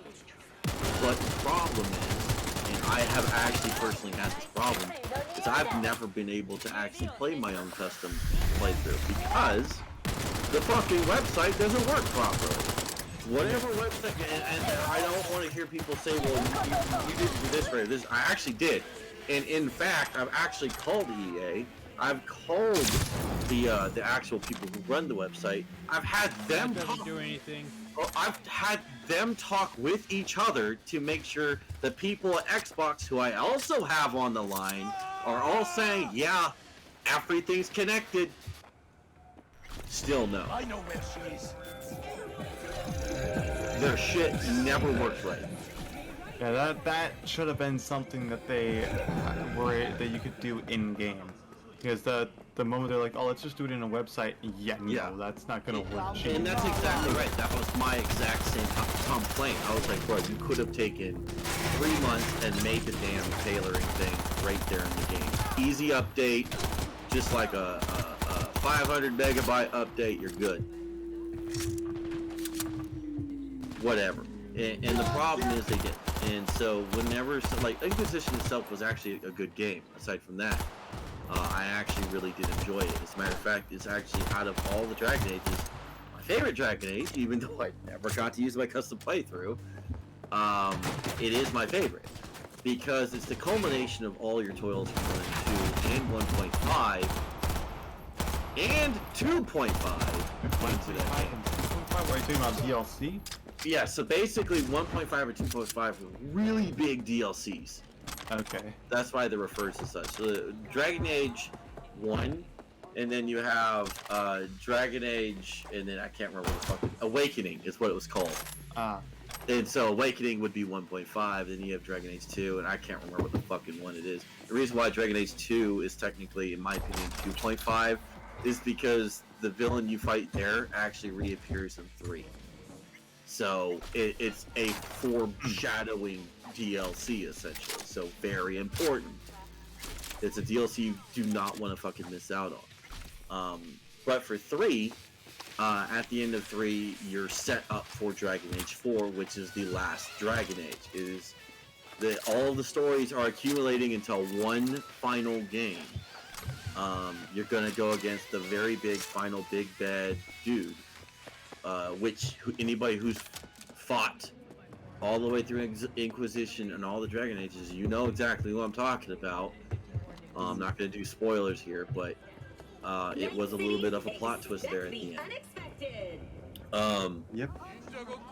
And I really enjoyed it, like the whole customization bit, the being able to custom tailor the entire citadel of Skyhold to your own personal flavor was actually very nice. I really did like that. Not to mention, here's a little tidbit: Dragon Age Inquisition was one of the first games, if not the first game, to reveal high detail graphic biddies to the public. Yep. Like, I remember the first time I went through the romance scene with Cassandra, because that was the first lady I picked. I wanted to go through with Cassandra. And I go through the cutscene. I was actually drinking. I did not know this was in the game. And I spit my drink all over the TV because I was not ready for it. Because this is back when this was uncommon, if not never. You're like, holy shit, those are tits! Those are them are titties. Big old bitties. Big old bitties. And I was not ready for it. I was like, oh, wow. And I mean, nowadays, since we're back on Cyberpunk here, now we have things like Cyberpunk where you got big old bitties right in the character customization, like creation. Yeah, and so customize the size of your tits, your nipples, you can literally see the slump of give a shit that gaming basically has had in terms of like censoring. Yeah. It's like we don't care no more. If we want something in the game, we'll fucking put it in there. Yeah, which I kind of like because I've always had this opinion, I guess it is, that if you're going to censor women's tits, you need to censor men's tits. Same fucking thing. Yeah. It's the same fucking thing. Don't be sexist about this. Please don't. Like, you can't say, well, boys fantasize about women's tits more than... No. Have you ever seen a romance novel? Let me tell you something real quick. Yeah, well, let's get this straight real quick. Most women are just as horny as most men. Exactly. It is absolutely true, and they pretend like they're not. Now, what I will say, and I will defend this notion, is that men will fuck anything. Not all of us. Most men, let me rephrase myself, will fuck anything. Wolf, what the hell was that? He was fucking his cactus, don't worry about it. But it's true. Like you more often than not, you will find that men are generally less picky, depending on how desperate they are, than a woman is generally. That's true. Women don't have as hard a time as finding a male that wants to sleep with them, because a male would just be like, yes, please, vagina, yes. Well, see, here's the thing. Sex for women. My dad and I have actually talked about this. It biologically and also ethically means more to them than it does to us. Like, and I don't think there's really anything that can like argue with that, because I mean, think about it.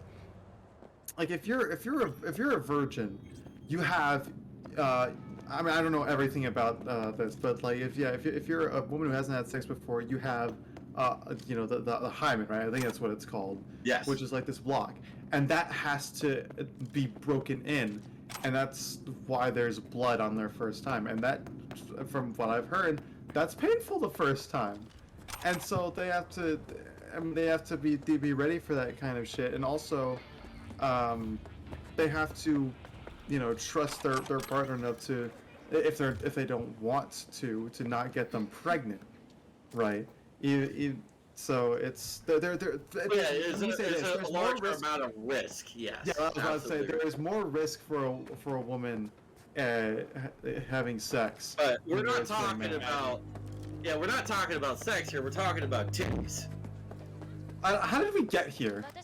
Well, we talked about Dragon Age, how it was one of the first games to reveal full high detail biddies. Right. That's where it came from, and then we slowly escalated into how much gaming stopped caring about censoring biddies. And now we're currently playing, you know, Cyberpunk right now, which the character screen is straight up. Yeah. As I fucking make a man's face a canoe. Exactly. And that's another thing, is like you have society nowadays, you know, we have games like Cyberpunk here, which does not hold back basically any terms of graphics. Yeah, it doesn't hold back in graphics. Whether it be nudity or blood, is what, let me rephrase myself here. Or a van with legs. Or yeah, or you know, cars on, you know, helipads. Yeah. No, I didn't say the game was good. Okay.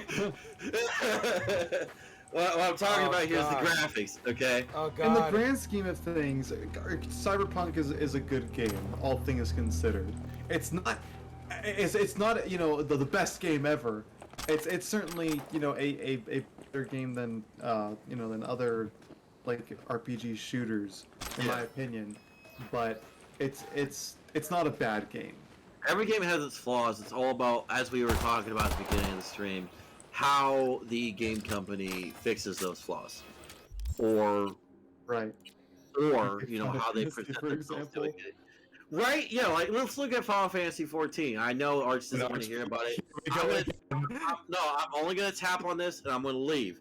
Final Fantasy 14, when it released, it was complete garbage, fucking horrible. And then they shut it down. They overhauled it. They fired the leadership. They brought in new leadership. Shit was fixed. And then we move on from there back to Cyberpunk. They had really bad start. And then apparently they've been patching this thing through like partition.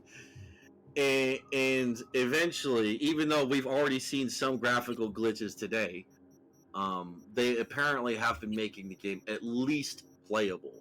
But once again, we get back to the conversation of Andromeda. How long does it take to make a game playable when it should have been playable since day one? Exactly.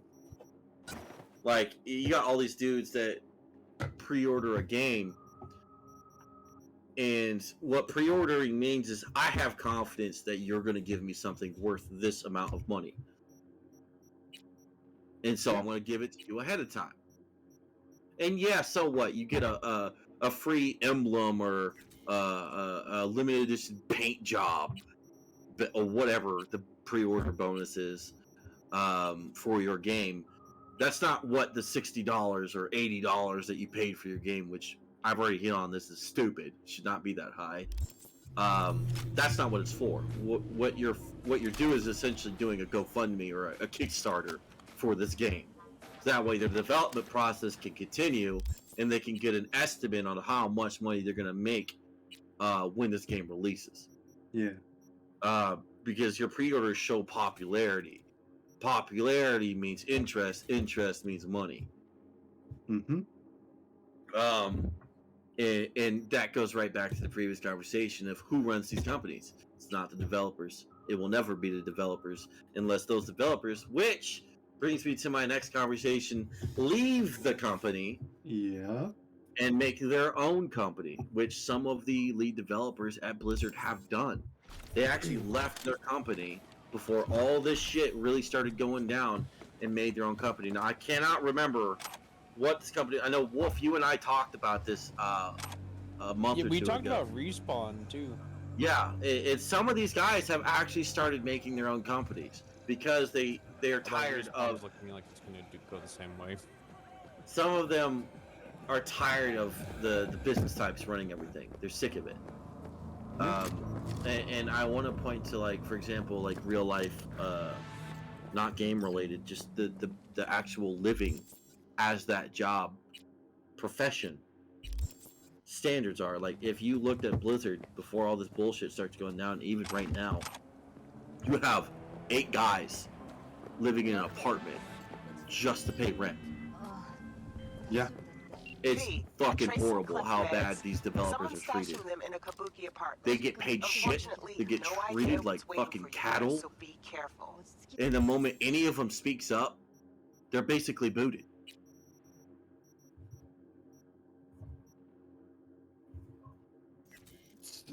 It's a cutthroat fucking industry. It really is.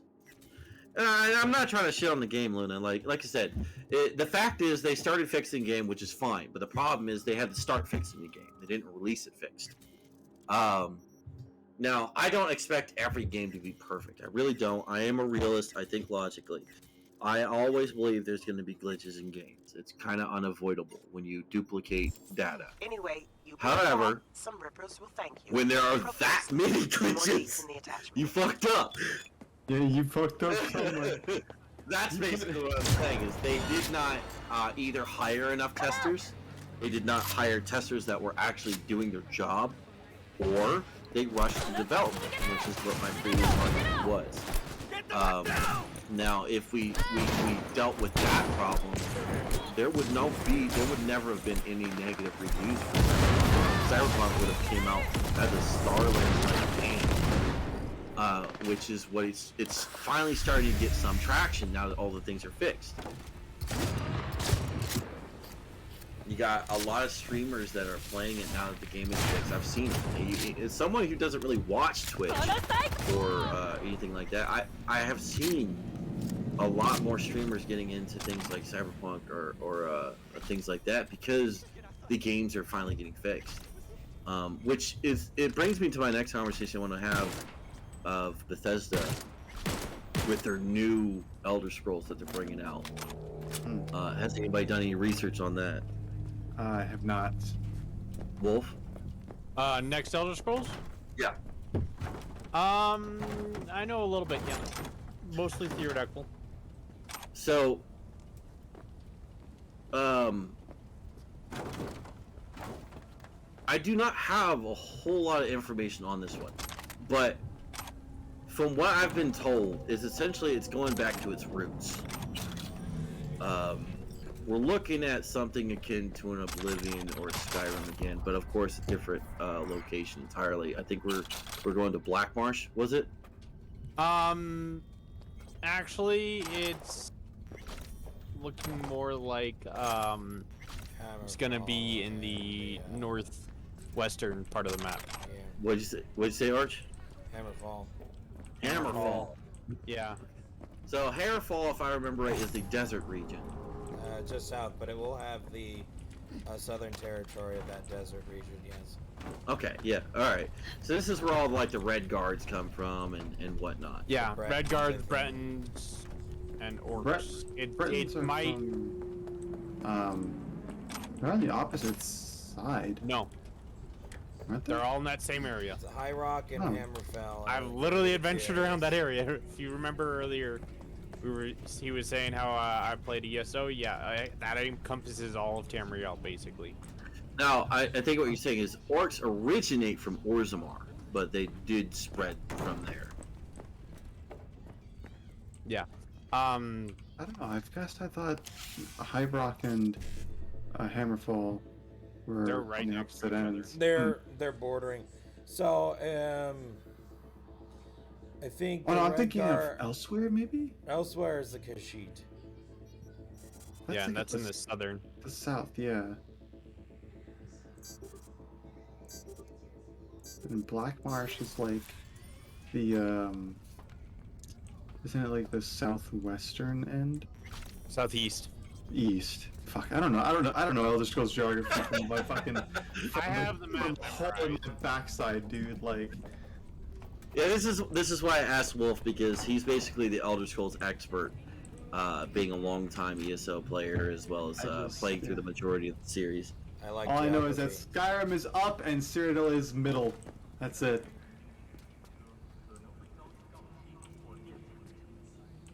Well, actually, I had gone through some of my dad's old video games a couple weeks ago, and I had found a copy of Elder Scrolls Arena. Lucky bastard. Right? I want to play it so bad. I just want to play the OG's Elder Scrolls, because I started playing it during Oblivion. Same. And I was like, oh, you know what? This is awesome. That's also where I started, was Oblivion. Yeah. And personally, Oblivion is a better game than Skyrim, but that's just Now, that's a personal opinion. That's personal. I actually prefer Skyrim over many reasons, but I think I'll point out the thing I hated most. Two things I hated most in Oblivion. Let me rephrase that. Number one is the fucking dialogue system for the persuasion. The persuasion. It made no fucking sense, man. It's so funny though. It's so memeable. I love it. What the fuck is that system? I have sat there and tried to dissect that fucking system. I was like, this makes no fucking sense. I mean, they use the same system for Fallout 3 and Fallout New Vegas.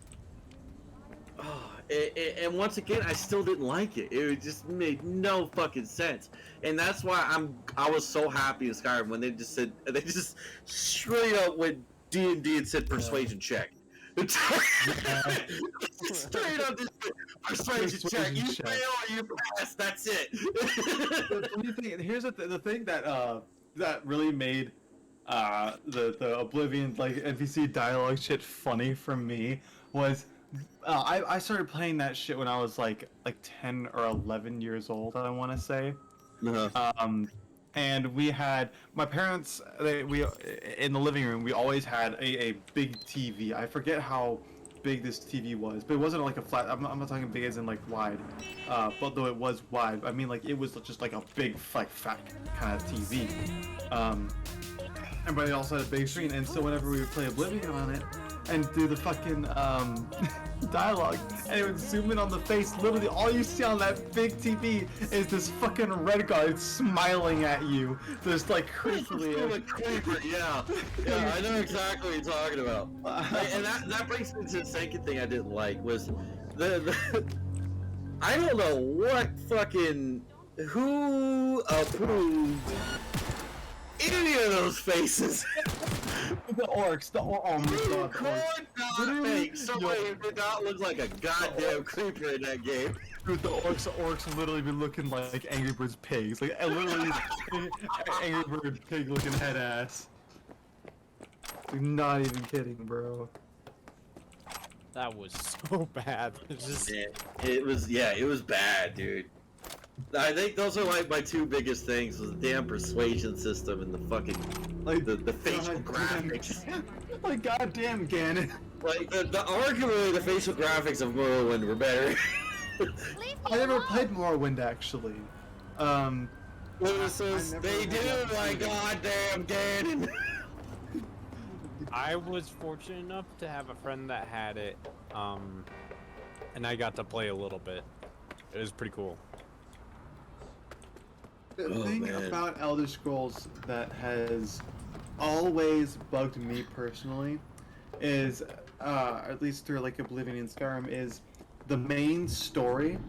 It always puts you in the shoes of the hero. Like you're playing the hero role.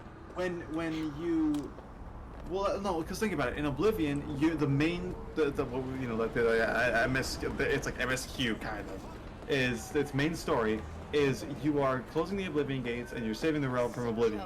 You're playing the hero. In Skyrim, your main quest line is, doing shit as the Dragonborn and, stopping Alduin, saving the world.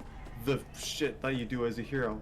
When there's all of this other shit on the side that you can do, like the Thieves Guild, like Dark Brotherhood, exactly, and you can be this evil, sadistic motherfucker, but also like, oh, but the Dragonborn, oh, but you're the savior of Cyrodiil, and fucking like what? That brings me to my next point: is the theory. Since we're sticking with Oblivion here, the champion of Gavach ends up going and becoming the next Sheogorath. Yeah. And so, in technicality, that is canon. Like, that is where the champion of Gavach is. He is Sheogorath, the same Sheogorath that you meet in Skyrim. That is him. Yeah. You just slowly start to metamorphosis into that douchebag. So it's that stereotypical trope where you become hero long enough to become the villain. Yeah. Or at least a chaotic force in the world. And that brings up the whole theory, like, how can you be the champions of the Nine Divines if you're Sheogorath? Well, because you did that before you became Sheogorath. Did you? Well, Jen, that's how the DLC came out. That's how the DLC came out, but that's not how it's forced. So here's the thing: okay, if we're assuming that all the content in the Elder Scrolls games are done as it comes out, so like chronologically. So you do the vanilla story quest. You close the Oblivion gates. You beat Mehrunes Dagon, and you do that shit. Then the Knights of the Nine shit comes out, and you do all that. Then the Shivering Isles comes out, and then you do that. Now I will say, Oblivion has. Well, go ahead. Here's the one question about the whole Nine Divines coming first. Throughout the Shivering Isles, when do you ever break your oath to the Nine Divines? That's what I'm saying. Yeah. When do you still ever technically fall the champion of the Nine grace? Divines. Yeah. Just because you complete a task given to you by one of the Daedric princes doesn't mean that you've betrayed the will of the gods. You've just restored the normal aspect of chaos into itself in a pocket dimension. But once you become Sheogorath, because Sheogorath deemed it so, because you've been in his domain and now he can do that shit to you. The Nine Divines still have that, have granted you their blessing, and they're just gonna let it happen. And that's where the theory comes is like, well, if the Nine Divines have that much power, why can they not stop you from transforming into Sheogorath? Fucking no. Well, I mean, that's what's I was gonna say before. Is it brings me to my next point. I'll actually give a point to Oblivion here over Skyrim. The thing I hate, and I stress this, I fucking hate about Skyrim, above all things except for the lack of co-op, is I fucking hate how the main story makes you join the Thieves Guild. I hate it because I hate the Thieves Guild. I love the Dark Brotherhood. I fucking hate the Thieves Guild. The fact that you actually have to set up this dude and send this innocent dude to prison just to get the information you need, because you have to do that. There's no way around it. Makes you not a hero.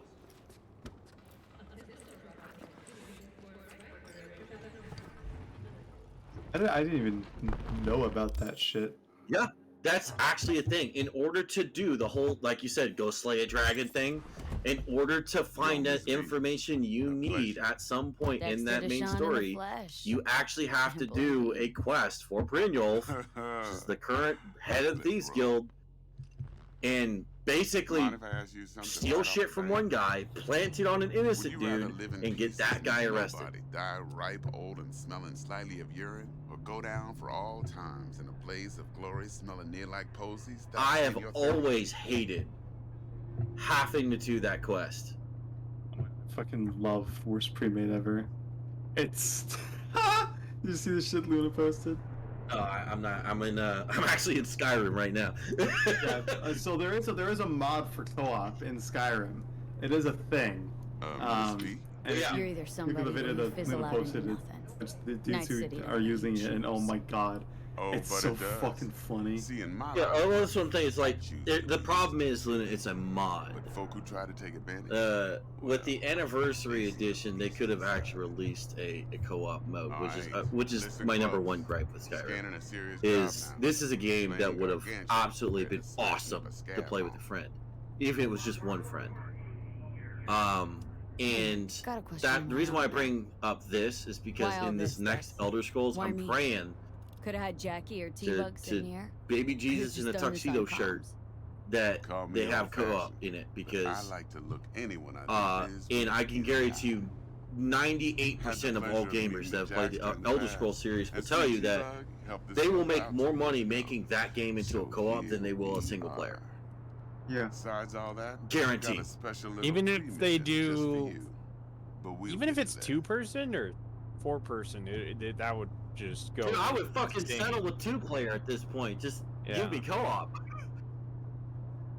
It's Like, something that Elder Scrolls fans have been crying out for ages, and they just still. Yeah, it's won't not do like they it. don't hear it. They've me hear fucking heard it. And What's they've the seen the genre? rants. There's They've seen people make mods, and Bethesda's no stranger from buying out mods from developers and using them for themselves. They've done it. They've done it. Guessing it belongs to a corp. If there's a fucking co-op mode Arasaka. or mod, they shouldn't have just bought the damn mod and put it in their game.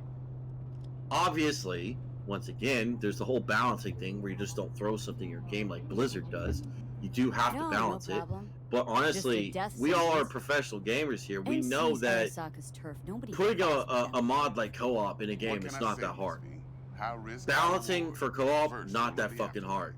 It's harder to that, balance in I'm D&D no than it is for Ain't fucking gonna a leave game. no trace for them to follow, because we're gonna do this clean and on the hush hush. And understand each I'm thoroughly like You work this out. flabbergasted Got a plan? that they have not put in a co-op, First, a conundrum especially maelstrom with the recent release active of an resolve. anniversary edition, which Second, honestly nobody really asked for. Klein This just brought came us out to of God's nowhere. ashes. Like, yeah, it's kind of garbage that they made you pay for all the Creation Club thing, but then again, this was mostly the thing keeping them funded Fine. since their What's fucking her Fallout thing? game was garbage. Why she need to meet? So Woman's they name had to is make Evelyn some Parker. money somewhere, Let her and what why needs not it. go back to their Took the most word out, precious was looking cash for any cow, kind of intel. which was Skyrim.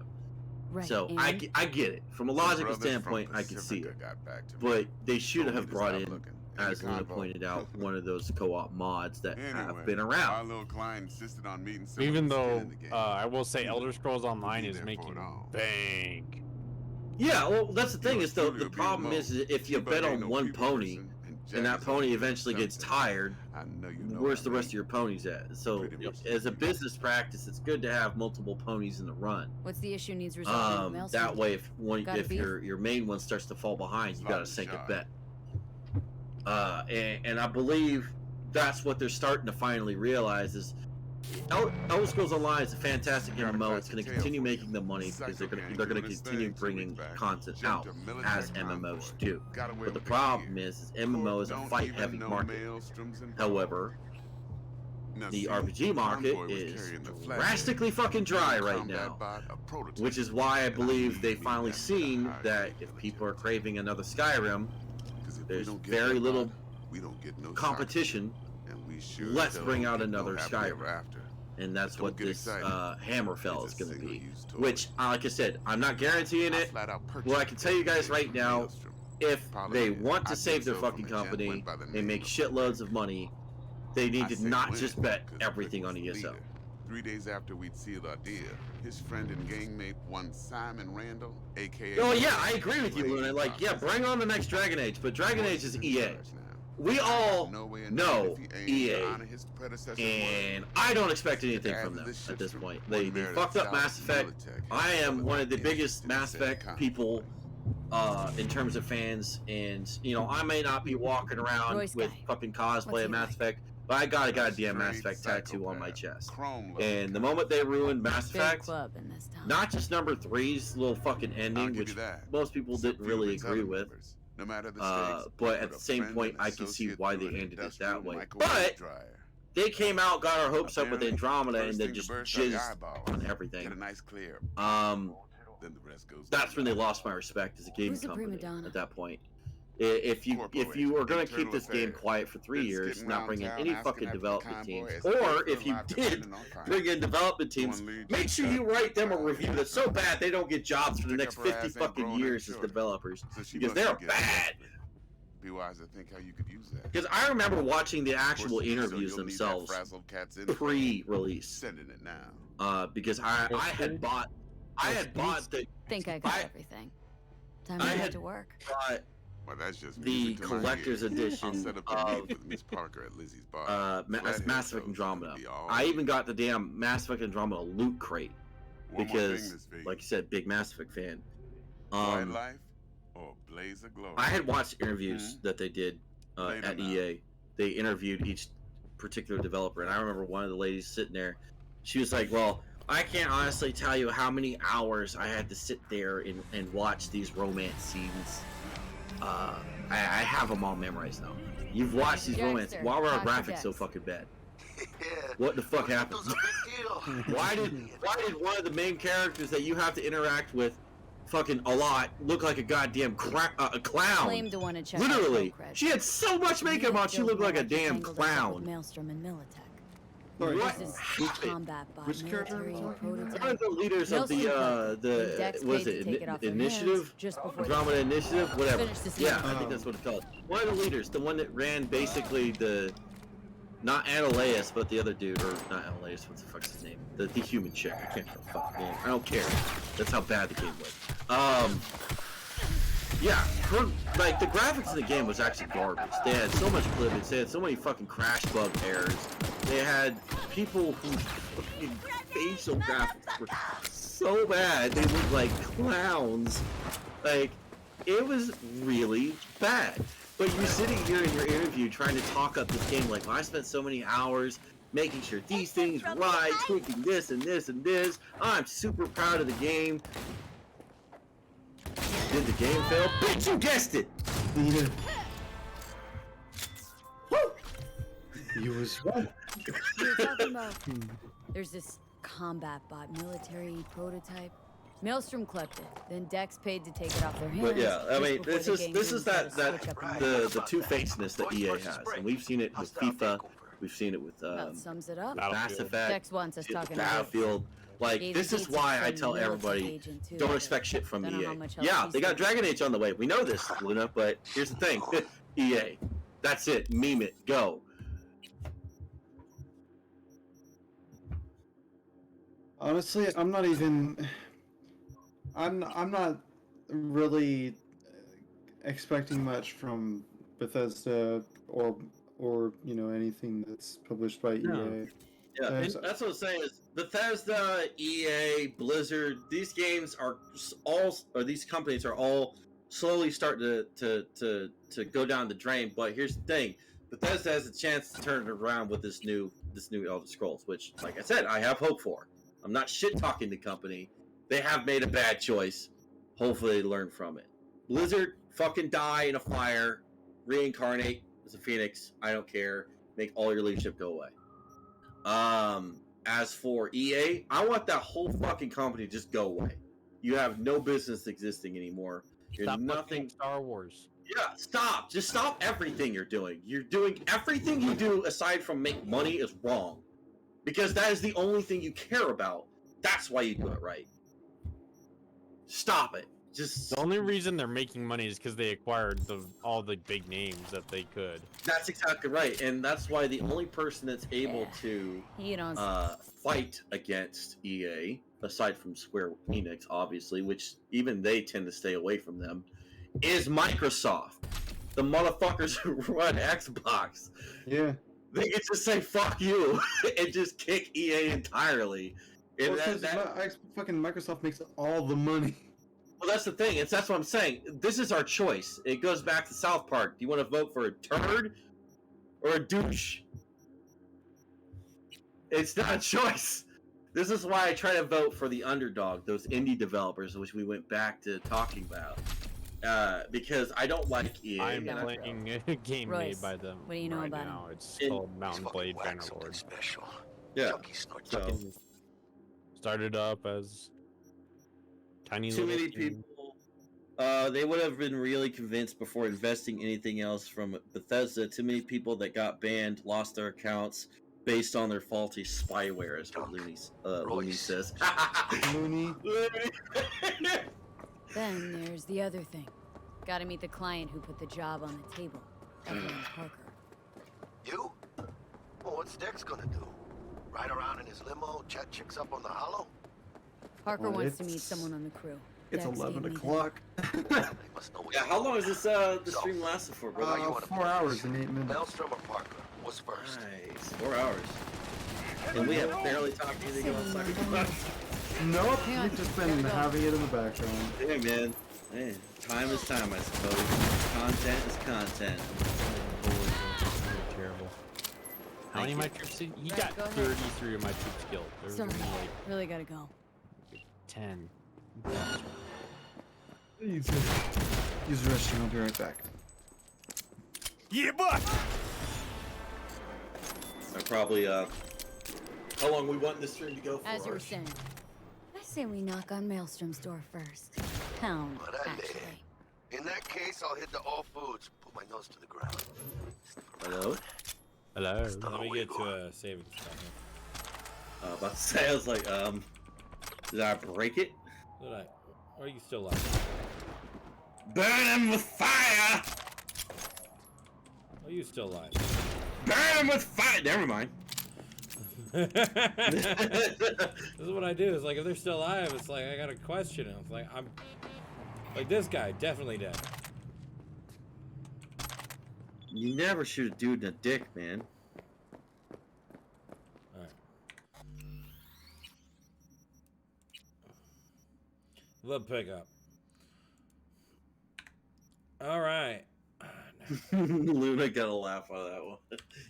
Never shoot a guy in the dick, man. You just don't do that. You just don't do that, man.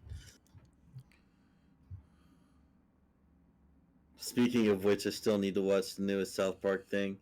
What are you talking about? The post what's it called? What are they calling it now? Post COVID. Yeah, post COVID. Yeah, that's the Yeah, that's what- I can't wait to see that one. I've heard so many good things about it. I'm like, stop trying to spoil it for me, you bastards. It's South Park. Everything they do is great. I'm just so glad that they're one of the production crews that just do not bend the knee to anybody, and I love it. Yeah.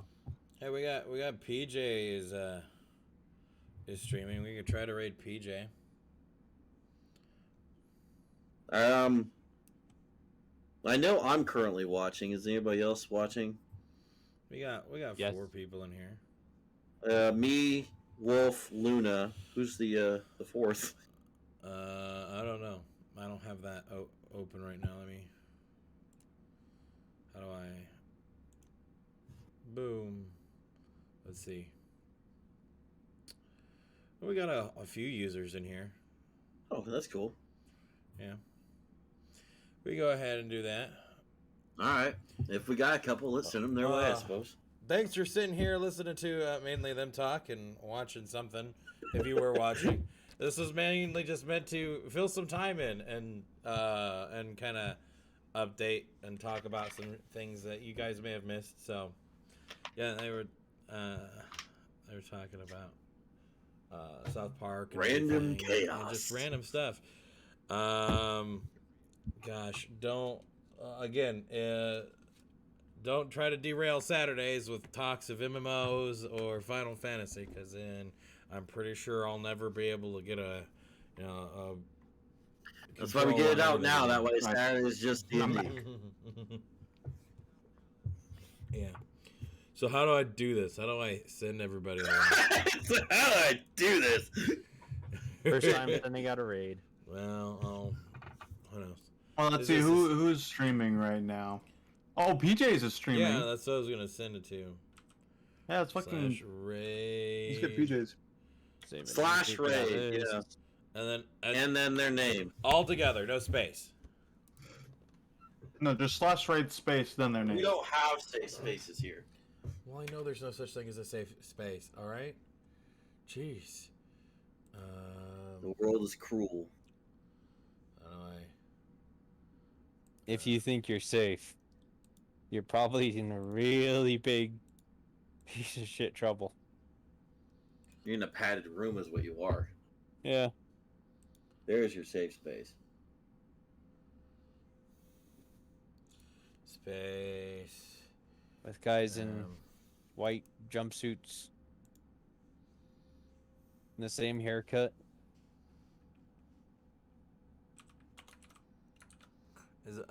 Does it matter for caps? Caps. All right. Let's see if this worked. If not, everybody can laugh. Hey, it worked. Yeah. Hey, look. All right. You guys have a wonderful night.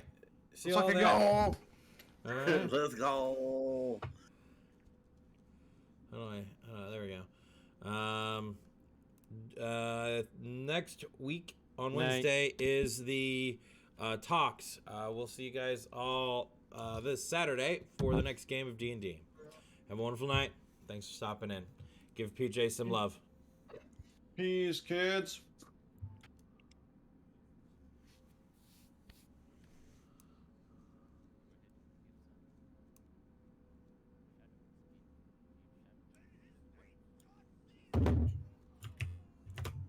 No, that was good. Yeah. Famous Peaches? Not famous. Tokumi, you famous self. Get out of here. What up, Rockstar? Did Spam? What's going on, guys? We did good. What? We're doing some V. Oh, you can use it.